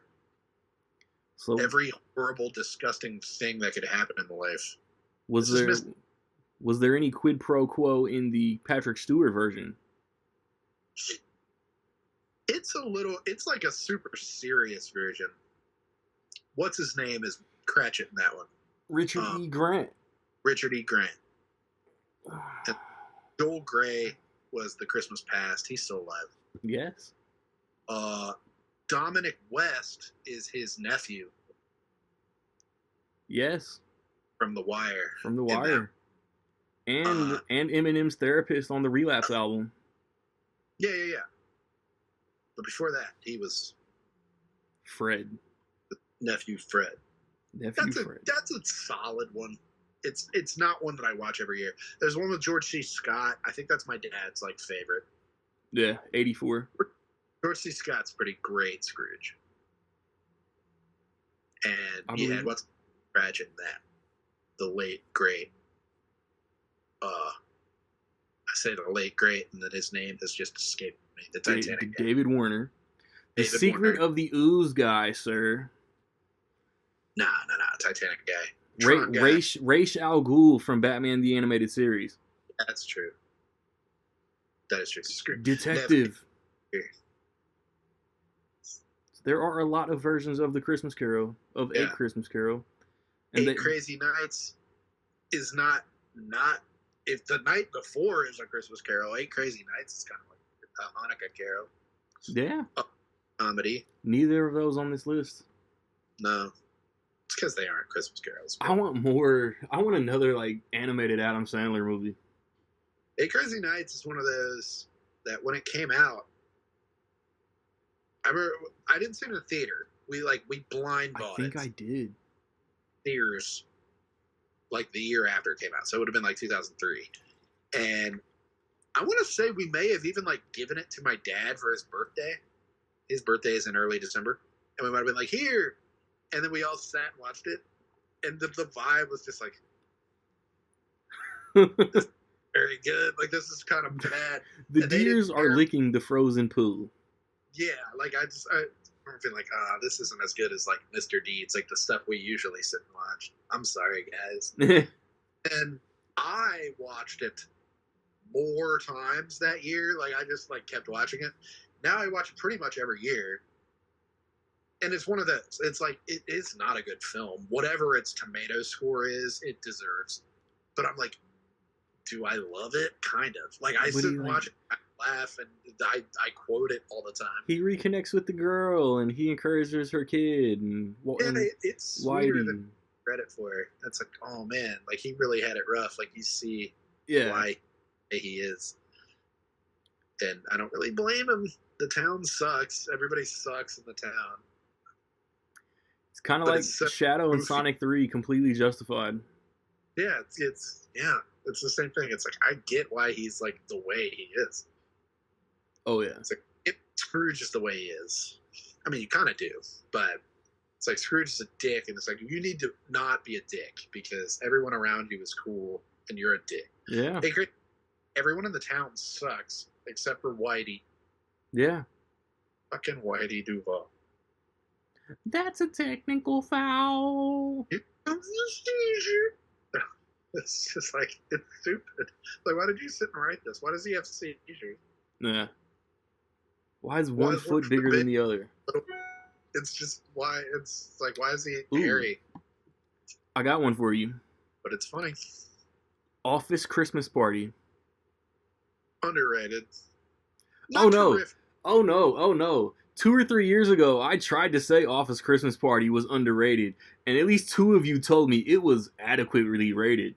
It's adequate. It's not underrated. Terrific, but again, I feel it came out, and now nobody really watches. Nobody even talks about it. I'm it's funny. I do. It's funny. I don't watch it every single year, but it's another one that I'll turn on, even if I don't post it. I'll see it. I'll be I could turn that on in the background. It's funny. I watch it every 2 or 3 years. I don't watch it every year. Yeah, it's a good cast. T.J. Miller, for all his, we roll our eyes, he's good in Office Christmas Party. He's really good as that character, and he's got the good rapport. Bateman, Aniston, Olivia Munn. Yeah. That's a strong cast. Jamie Chung. Everybody's funny. Yeah. What's her name? From SNL. What are names? I blank on names when I get on camera. Why? She's funny. Why would you do that? I It's feel like funny. I know her name, and yeah, it's blanking. Kate, Kate McKinnon. yeah. Courtney B. Vance is funny. Like his Yeah. whole. He's like, oh man, you were like an eagle up there, man. You were free, and he's just got like Sam what? Richardson. Fur. Yeah, that shit. It's funny. Vanessa Bayer is who I was thinking of. Bayer's funny. Yeah, honestly, yeah, that whole cast. Rob Corddry. Even Jillian Bell is funny in that movie. You hate her. I despise Jillian Bell. I'm trying to tell you. Even she is funny in Office Christmas Party. She does the thing with the gun. Oscar winner from The Holdovers, Divine Joy Randolph. Great in everything she does. No matter how small the role. Hard agree. Only Murders in the Building, for example. Only Murders every time. She's become like the guest star on that show. It's like, yes, this is the episode where she's on. Because she's so good. Yeah. Like, she was a recurring character in the first, 2 seasons? But it was like, now it's like she shows up. It's like, oh, fuck, yes, she's here. Yeah, it's like, now we're doing stage plays. Now we're going to Hollywood. We got to find a way to get Divine Joy in this fucking season. Yep. One of the things I liked about the last season. I didn't love the last season. Violent Night has comedy elements. Yeah, Office Christmas Party is... That's kind of what I thought when we thought, like, adult comedies. I was like, okay, Bad Santa, Office Christmas Party. Like, it immediately came to mind. You're the one who started talking about A Christmas Carol for 5 minutes. Sorry. There are adult Christmas carols. I think there's a Christmas Carol horror movie going on right now. The night before. But I feel like there are other Christmas carols that are, like, edgy. Gush over your Love Actually right quick. Man, I love Love Actually. It's grown on me. When I first saw it, I thought it was fine, but I've watched it like twice since then, and it's better every time. If you go in and just hook, line, and sinker it, just buy into it, there's nothing better. I'm sorry. Like, Billy Bob Thornton in that, too. And when people talk about, like, the reasons why they hate it, like, I can't argue. Like, yeah, the Andrew Lincoln thing is so weird. It's very weird that that's the angle they went. Because now they probably wouldn't do that. It's sort of implied in the beginning. Like, he's talking to Laura Linney at the wedding, and she's like, are you in love with him? He's like, what? No. That's what they would do now. They would sort of play it like he was in love with the wife, and it was like, oh no, he's in love with his buddy. Gay. Yeah. But like they do that in Love Actually. Like they were just like, no, he's in love with the wife. And it is weird. It is odd. Wasn't Keira Knightley like 16 at the time? She could not have been older than 18. Because it was like months after Pirates. If you ever watch the movie I'll Be Home for Christmas with Jonathan Taylor Thomas. I've seen it once. Banger. False. Jessica Biel is a woman in that movie. Like, not to be weird, not to be creepy. Too late. She's like a college student in that movie, driving cars, dealing with adults. She's a woman in that movie. She could not have been older than like 16. She couldn't have been. It came out in 1998. She's like 40 now. She couldn't have been. And that's like, I think that's math. Let me see. And I'm like, that's weird. That's odd. Yeah, Keira Knightley was pretty much a child in Love Actually. Jessica Biel, born in 82. She was 16 in 88. She couldn't have been older than 16. Your math is mathing. So she was possibly 15 during filming. 15. You know, I don't imagine that movie took months and months to make. So, like, maybe. Jonathan Taylor Thomas is only a year older. And, like, yeah, that's weird. Not that, you know, that's just odd. Like, why are we getting, children in these adult roles? Like, I think there's, like, a 5-year difference between her and the little kid, like Liam Neeson's kid. The Maze Runner kid. Yeah. I think there's I think he's like 35 and she's like 40. That's weird. Art Parkinson? No. No? It's the Maze Runner kid. Also on Game of Thrones. Thomas Birdie Sangster. Sangster. There you go. Little man. He looked like this tall in Love Actually. Yeah. He's like little. And I'm like, I think he's like older than me. He's like 35, something like that. I'm 34. God, this cast is so massive. Everyone is good in Love Actually, too. And it didn't get taken seriously at awards time. The Golden Globes. Thomas Sangster, 34 years old. On Wikipedia, he looks just like he did in Love Actually. Yeah. So he and I are the same age. Keira Knightley, 39. I was 13 when Love Actually comes out. That kid is not 13 in that movie. That's not a 13-year-old kid. That's like a 9-year-old kid. That's a little baby playing the drums. I was like, you're telling me there's a 5-year difference between him and Keira Knightley? That's a grown woman married to a man. You see, Andrew Lincoln is 51. Yeah, so he would have been like 30. He looks like 30, yeah, 30-year-old guy. In 03. Keira was like 13 years old. Yes. She couldn't have been. What is she? Chiwetel Ejiofor is 47. Yeah. So these are, everybody in it would have been in like their 30s. We couldn't have gotten like Daniel Kaluuya at the time. He was a baby, and we were all. That would have been a little more age appropriate. I was like 13 when Love Actually came out. I could have been in it. Apparently. No. Like, well, this kid is 13, but he looks 8. So I'm 13. We don't have the chops. I could have played Colin, the sex guy. Pervert. That part, it's hilarious. Like, he goes to the States. It's almost like that has different writers. Like, the segments have different writers. Oh, yeah. So, like, somebody was like, I want to write one about a guy who just goes to America. It's just a hookup with American baddies. Yeah, the stereotypes are all true about America. Because that shit's hilarious. But there's people that hate the Colin Firth storyline where they don't speak each other's language, but like they fall in love anyway. I don't get it. I'm just like, it's sweet. I'm sorry. It's cute. Yeah. Only thing about Love Actually when I watch it every year is the Hugh Grant has got the hottest hottie in Hodgsville working for him. Hard agree. Just, oh my God. Every time I watch it, I'm like, good God. Yep, I would risk my job. And there's like a recurring thing where they talk about her being chubby. And I just don't get False. it. Even 20 years ago, when edgy humor was a thing, I was like, I don't think I got it when I was like 13, 14, 15. But I'm like, now, it's like they didn't even get like a plumper actress. Like I was like, we're looking at like the baddest baddie ever. And I'm just like, I don't get it on any level. I'm like, even if she was like on the heavier side, like, why is this a joke in the movie? I don't get it. It's rude. Like, they don't ever, like, if you watch The Holiday, for example. Another great movie. The Holiday is good.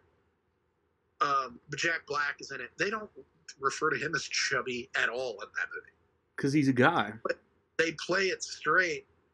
And it's like, you know what? This works. They've got chemistry. Who cares? Yeah. It works. Jack Black's always been a bigger dude. He's a big guy. He usually references, like School of Rock, he references it himself. But they don't make any kind of reference of that in The Holiday, and it works in its favor. And I'm like, why do they do that in Love Actually? Gender discrimination. Woman I've ever seen. Like, it's not even like, I don't know. I mean, she would still be hot, but it's like they didn't even like commit to the bit. That's the only thing every year that I watch it where I'm like, I don't get it. I don't understand. It doesn't add anything. It's just mean. Yeah. It's an adult comedy. Oh, no, it's the gender double standard. Yeah. Yeah. So I'm glad I'm not a man. Jimmy Fallon. They wanted Jimmy Fallon for the Jack Black role in The Holiday. Really? Yeah. I remember reading. I don't know if he actually read for it or not, but I remember reading that he was like the first choice, or it was offered to him or something. I think Nancy Meyers made the right call. He might have been good. Fever Pitch is a really good movie. Fever Pitch is really good. He's got the rom-com juice. If you ever watch Fever Pitch, he might have been good. I really like Fever Pitch. That's the last Farrelly Brothers movie that I will vouch for as any kind of enjoyable. Yeah, I really like Fever Pitch. It might even be one of my favorite rom-coms. Along with Love Actually, which I love. Actually. Thompson could have gotten awards love for it. She's phenomenal in it. Alan Rickman was great in it. He's a dick. He's supposed to be. Yeah. I think Laura Linney is really great in it. Her story is kind of sad. Doesn't really get resolved. It stays sad. It's a great movie. Billy Bob Thornton is really great in his little cameo. The same year he did Bad Santa. Yes. I was kind of two completely different roles. Gonna say that. He's still a prick. I mean, yeah. As the U.S. president, he's still a prick.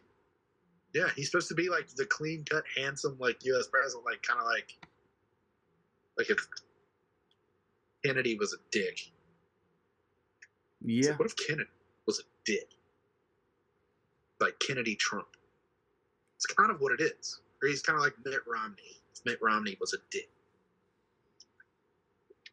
That's a good example. What if Mitt Romney sucked ass? Sucked ass. All the ass.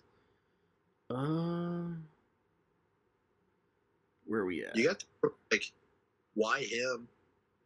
That's what I was thinking. I was looking at Why Him. I was looking at Family Stone. Fuck the Family Stone. I hate fucking movies so much. People love that movie. I've seen people talk about that movie a lot this year. I've seen it brought up a couple times. It's not that good. Fuck all of you. Like, hear me now. Fuck you. If you love The Family Stone, is the worst. Hear me. And hear me well. I hate The Family Stone. You talk about, like, the cynical, just ugly... What did I give it? Bad movie of the century. I gave it a people 3. Love it. People love it. Like, they're just like, oh, I love this heartwarming movie. I'm like, go fuck yourself. It's not heartwarming. Oh, it's gross. I hate The Family Stone. Even thinking about it, I'm like, ugh. Ugh. Your mom's last Christmas, and it's like your goal was to make it as miserable as possible. Rachel McAdams. Like, fuck you, Rachel McAdams. And it's like, I'm Sarah Jessica Parker, and I'm showing up, and my man's whole family is a dick to me. It's like, yeah, I'm stealing Luke Wilson and leaving. I'm taking your brother, and I'm gone. We're going to go be stupid somewhere. But instead, she sticks around, and, like, she's an idiot. Yeah, but it's like everybody's mean to her from the get-go. Like, Rachel McAdams is just a little bitch. Just a little bitch. It's Diane Keaton, right? I hate The Family Stone. I've rewatched it a handful of times. Like, it came out, and I watched it, and I was like, dude, I don't like this at all. And then I went years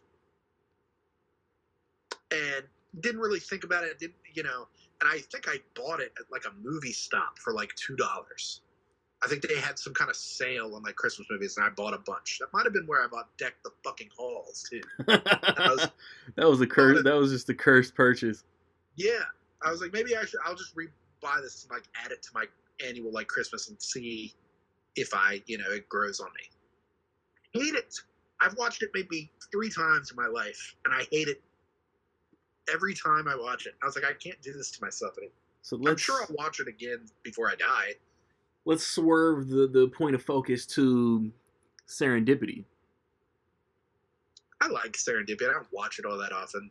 It's better than The Family Stone. It's Christmas-ish. Like, it takes place over... The first part of it, like, takes place at Christmas. Yeah. And that's what when I think of Serendipity. Yeah. Serendipity? There's a movie called Love the Coopers that also has Diane Keaton as, like, the matriarch of a family with a big cast. I heard that's bad. I never even gave that a chance. It's not a terrific film. I enjoy it. It's so much better than The Family Stone. So much. I don't really understand the negativity around that movie. It's not great. It's kind of schmaltzy, but big cast, all doing good things, and Alan Arkin is in it. I mean, it's Timothy Chalamet. That was the first thing other than Interstellar that I remember seeing him kind of get a prominent role in. And Molly Gordon is in it from The Bear. From The Bear and other things. Gotta buy that now. Yeah, she's in it, and everybody's funny. Love the Coopers officially got put on my I need to buy it list. Yeah, I think you'd enjoy it. I enjoy it. Just because Molly Gordon's in it. John Goodman, Marissa Tomei, Anthony Mackie. I mean, it's a huge cast. And Captain America? Huh? Captain America. Captain America's in it. Olivia Wilde. Fucking Plop from The Office. I'm going to assume that's Ed Helms. No, Ed Helms is in it.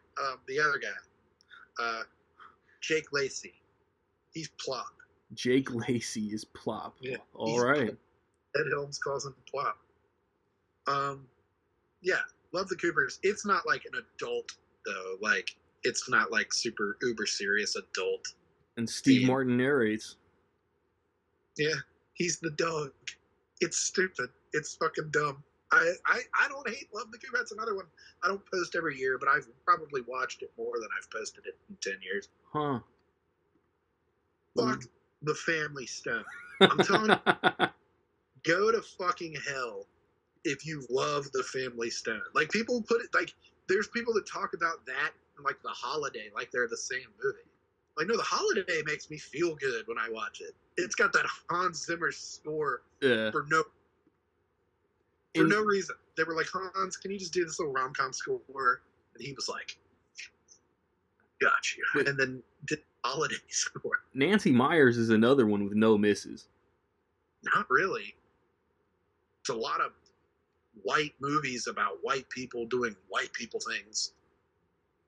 But they're all pretty good, I have to say. White people do white people things. We do go to cottages at Christmas. We do. We hit up random strangers and be like, do you live in a cottage? I want to go to a cottage. Not white people who can't afford white people things. We do those things. We start internships at 70 years old. We are so that. That is white people shit. If ever there was white people shit. I'm going on my Christmas holiday. Let's close out with another banger, like heavy adult humor. Actually, two. I want to touch on A Harold and Kumar Christmas and Friday After Next. Just to divert from white people shit. Harold and Kumar's great. Hilarious. Another one. But it's probably adequately popular, but it's kind of like... Neil Patrick Harris verbally committed to a fourth movie that we still don't have. I might sue. And they could do it too. Like, I feel like... See you guys in the fourth one is a verbal contract. Yeah. All those actors are still actively working. Yeah. They're all a little older, but like it's not like they look too old to be doing this. Like, it's just... I know that it's in today's sensitive fucking PC society. They're so scared. Like, how do we write a fourth movie? It just has to be good. Yeah. If something good, we like it. It's like Tropic has survived for 16 years, and you'll get some people like talk about this, and it's like, nope, you didn't watch it. Nope, you weren't there. Great. It's great. What it does is great. What it has to say about what it's doing is great. You weren't there. Go back to TikTok. Yeah, it survives. Whereas certain other movies just don't. You watch them and it's like, ugh, God. What's the movie from the 80s with C. Thomas Howell where he's in blackface? What was that called? Soul Man? Oh, man. Can't watch Soul Man. There's nothing about that movie that has aged well. And it's like, it had nothing to say, really. Yeah. That was as important as what it was doing.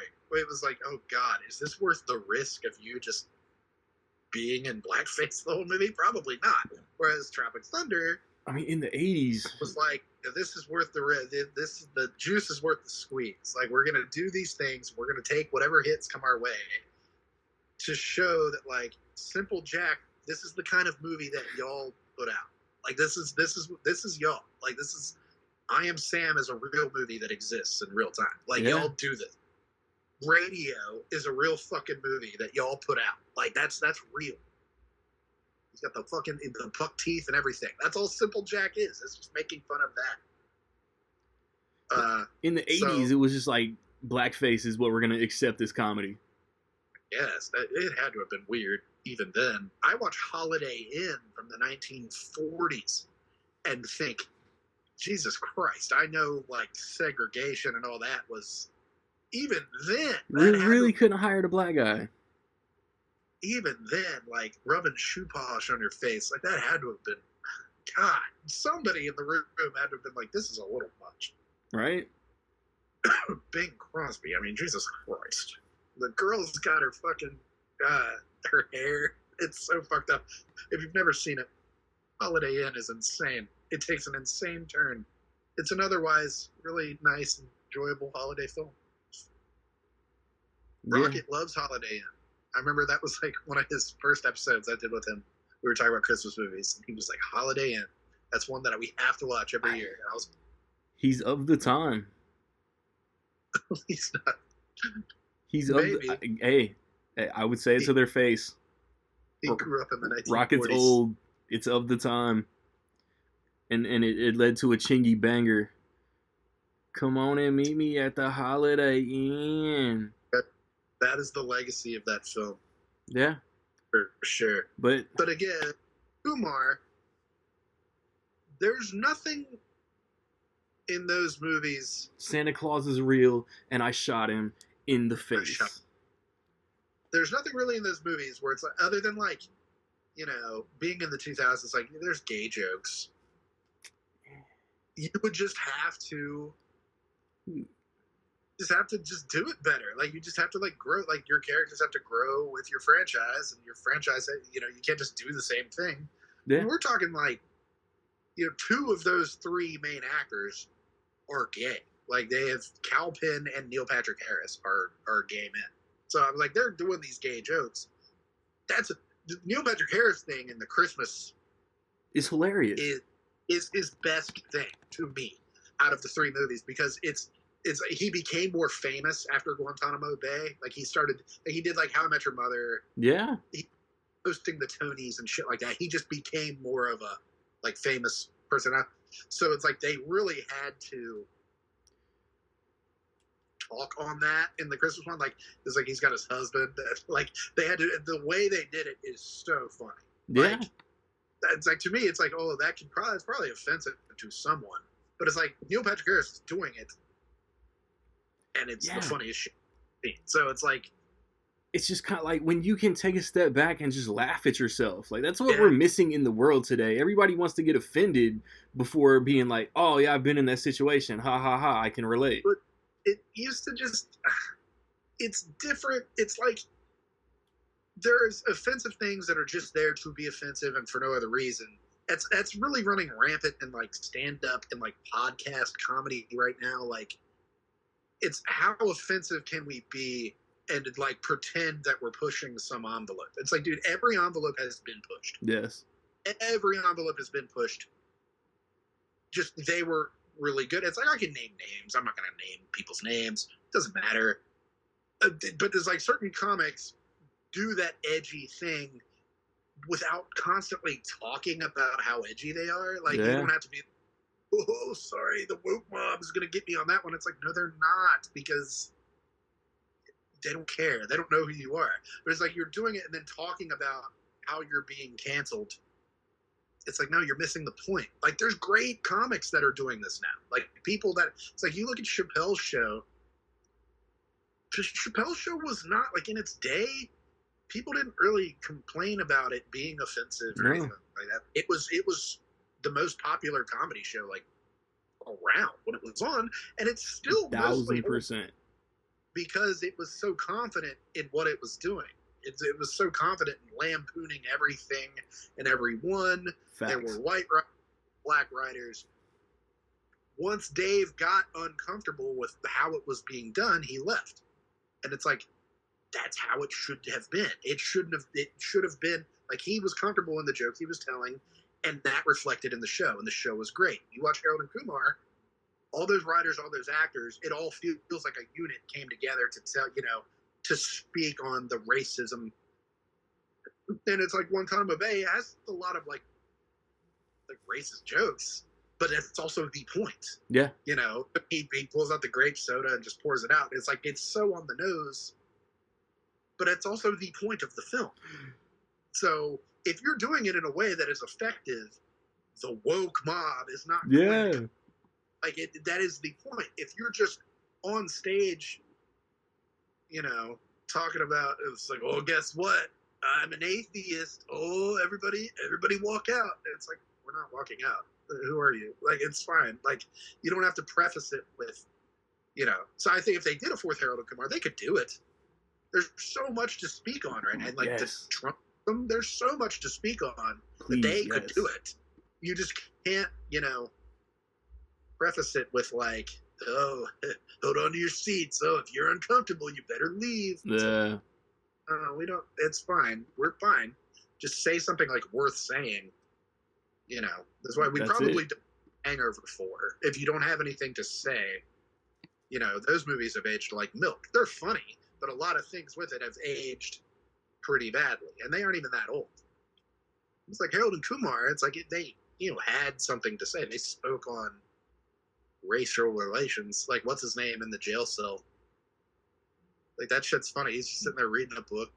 They're like, oh, he's throwing his face. Oh, yeah. Here. It's funny. I'm saying it's funny. It's hilarious. The Christmas one, I don't know. The Christmas one, the first one, it's one of those are my favorite of the two. Oh, probably the first one, but like the Christmas one.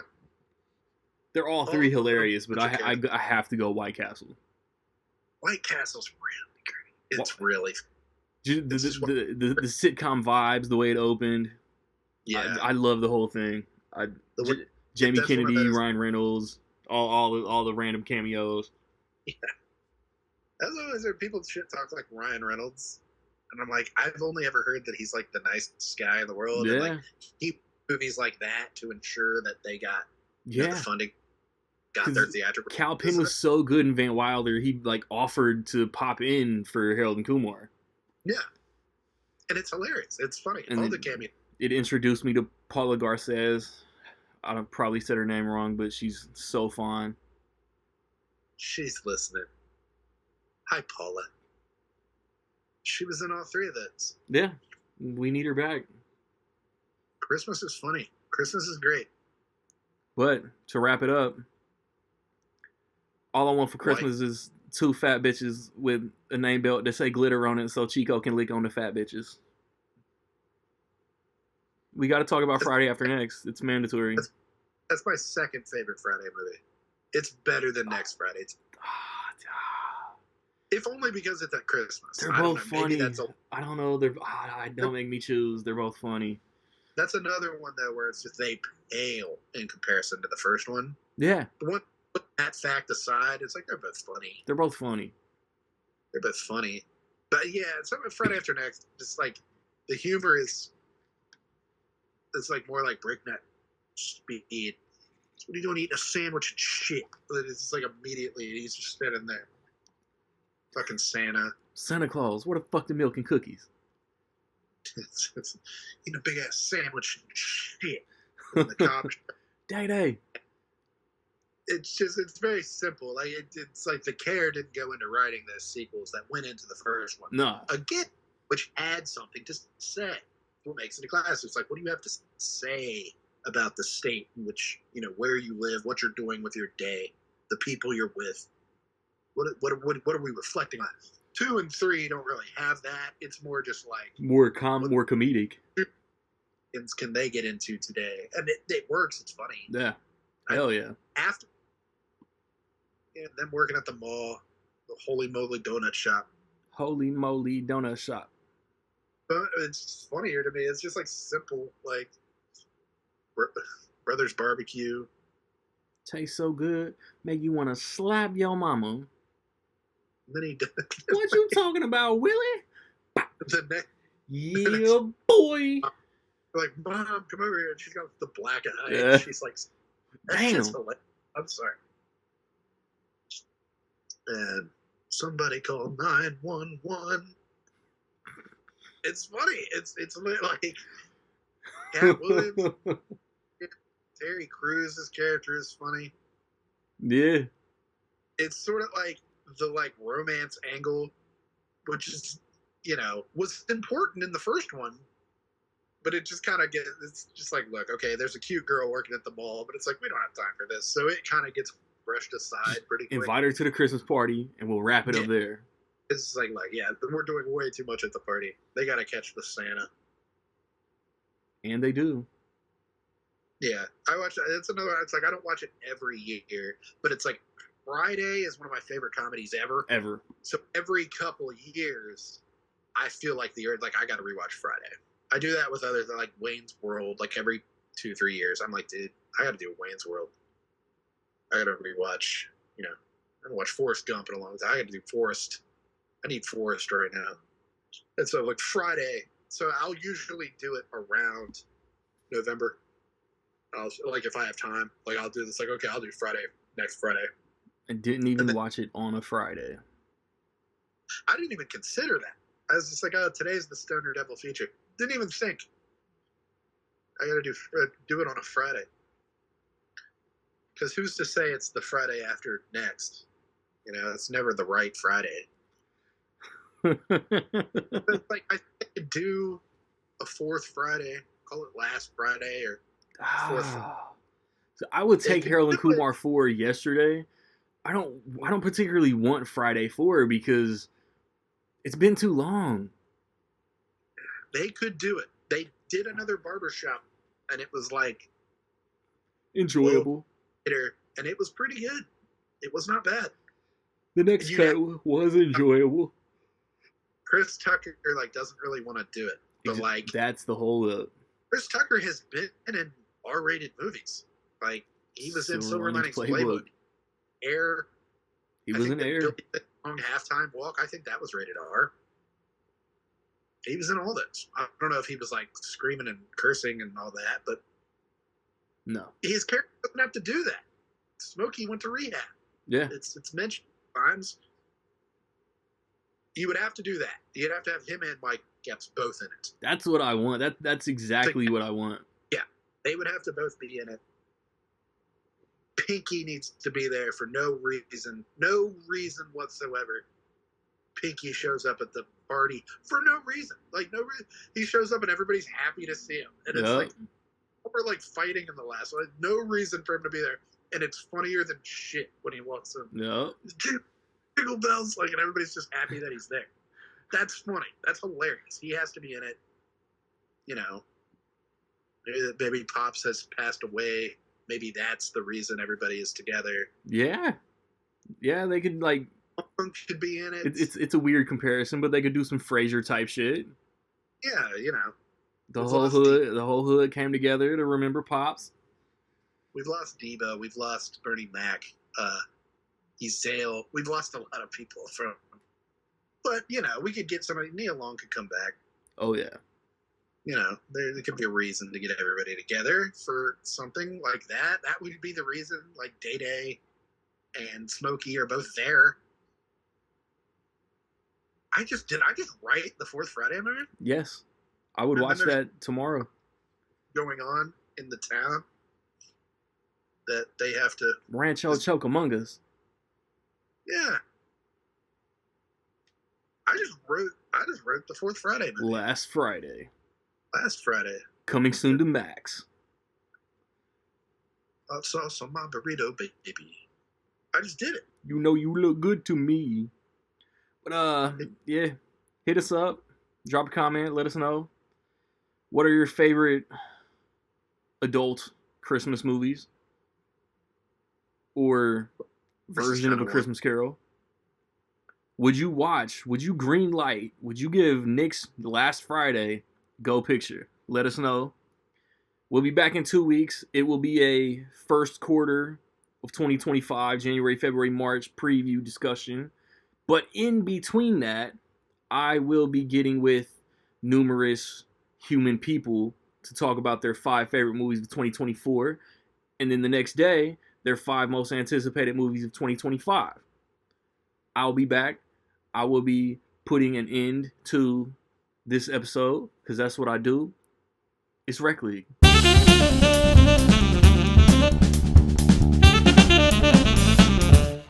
Yo.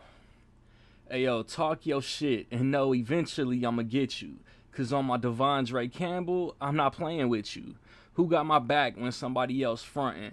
Who gon' hold me down when I'm not around to say nothing? Motherfuckers never learn. We all know they heads hard. Fuck it though. They could get jumped like dead cars. They set it up, I knock it out. They set me up, I knock them out. The work is done, I'm clocking out. She talking shit, put cock in mouth. Tiana got them feeling froggy. Got rocked at Nelson and Murdoch, got them feeling foggy. They analyze but ain't play a snap. Fucking losers. Other teams scoring less, but they want to blackball the Hoosiers. I don't need no credit. I don't demand no propers. Just trying to make my team better. It's not like I'm Aaron Rodgers. And chill until the next episode.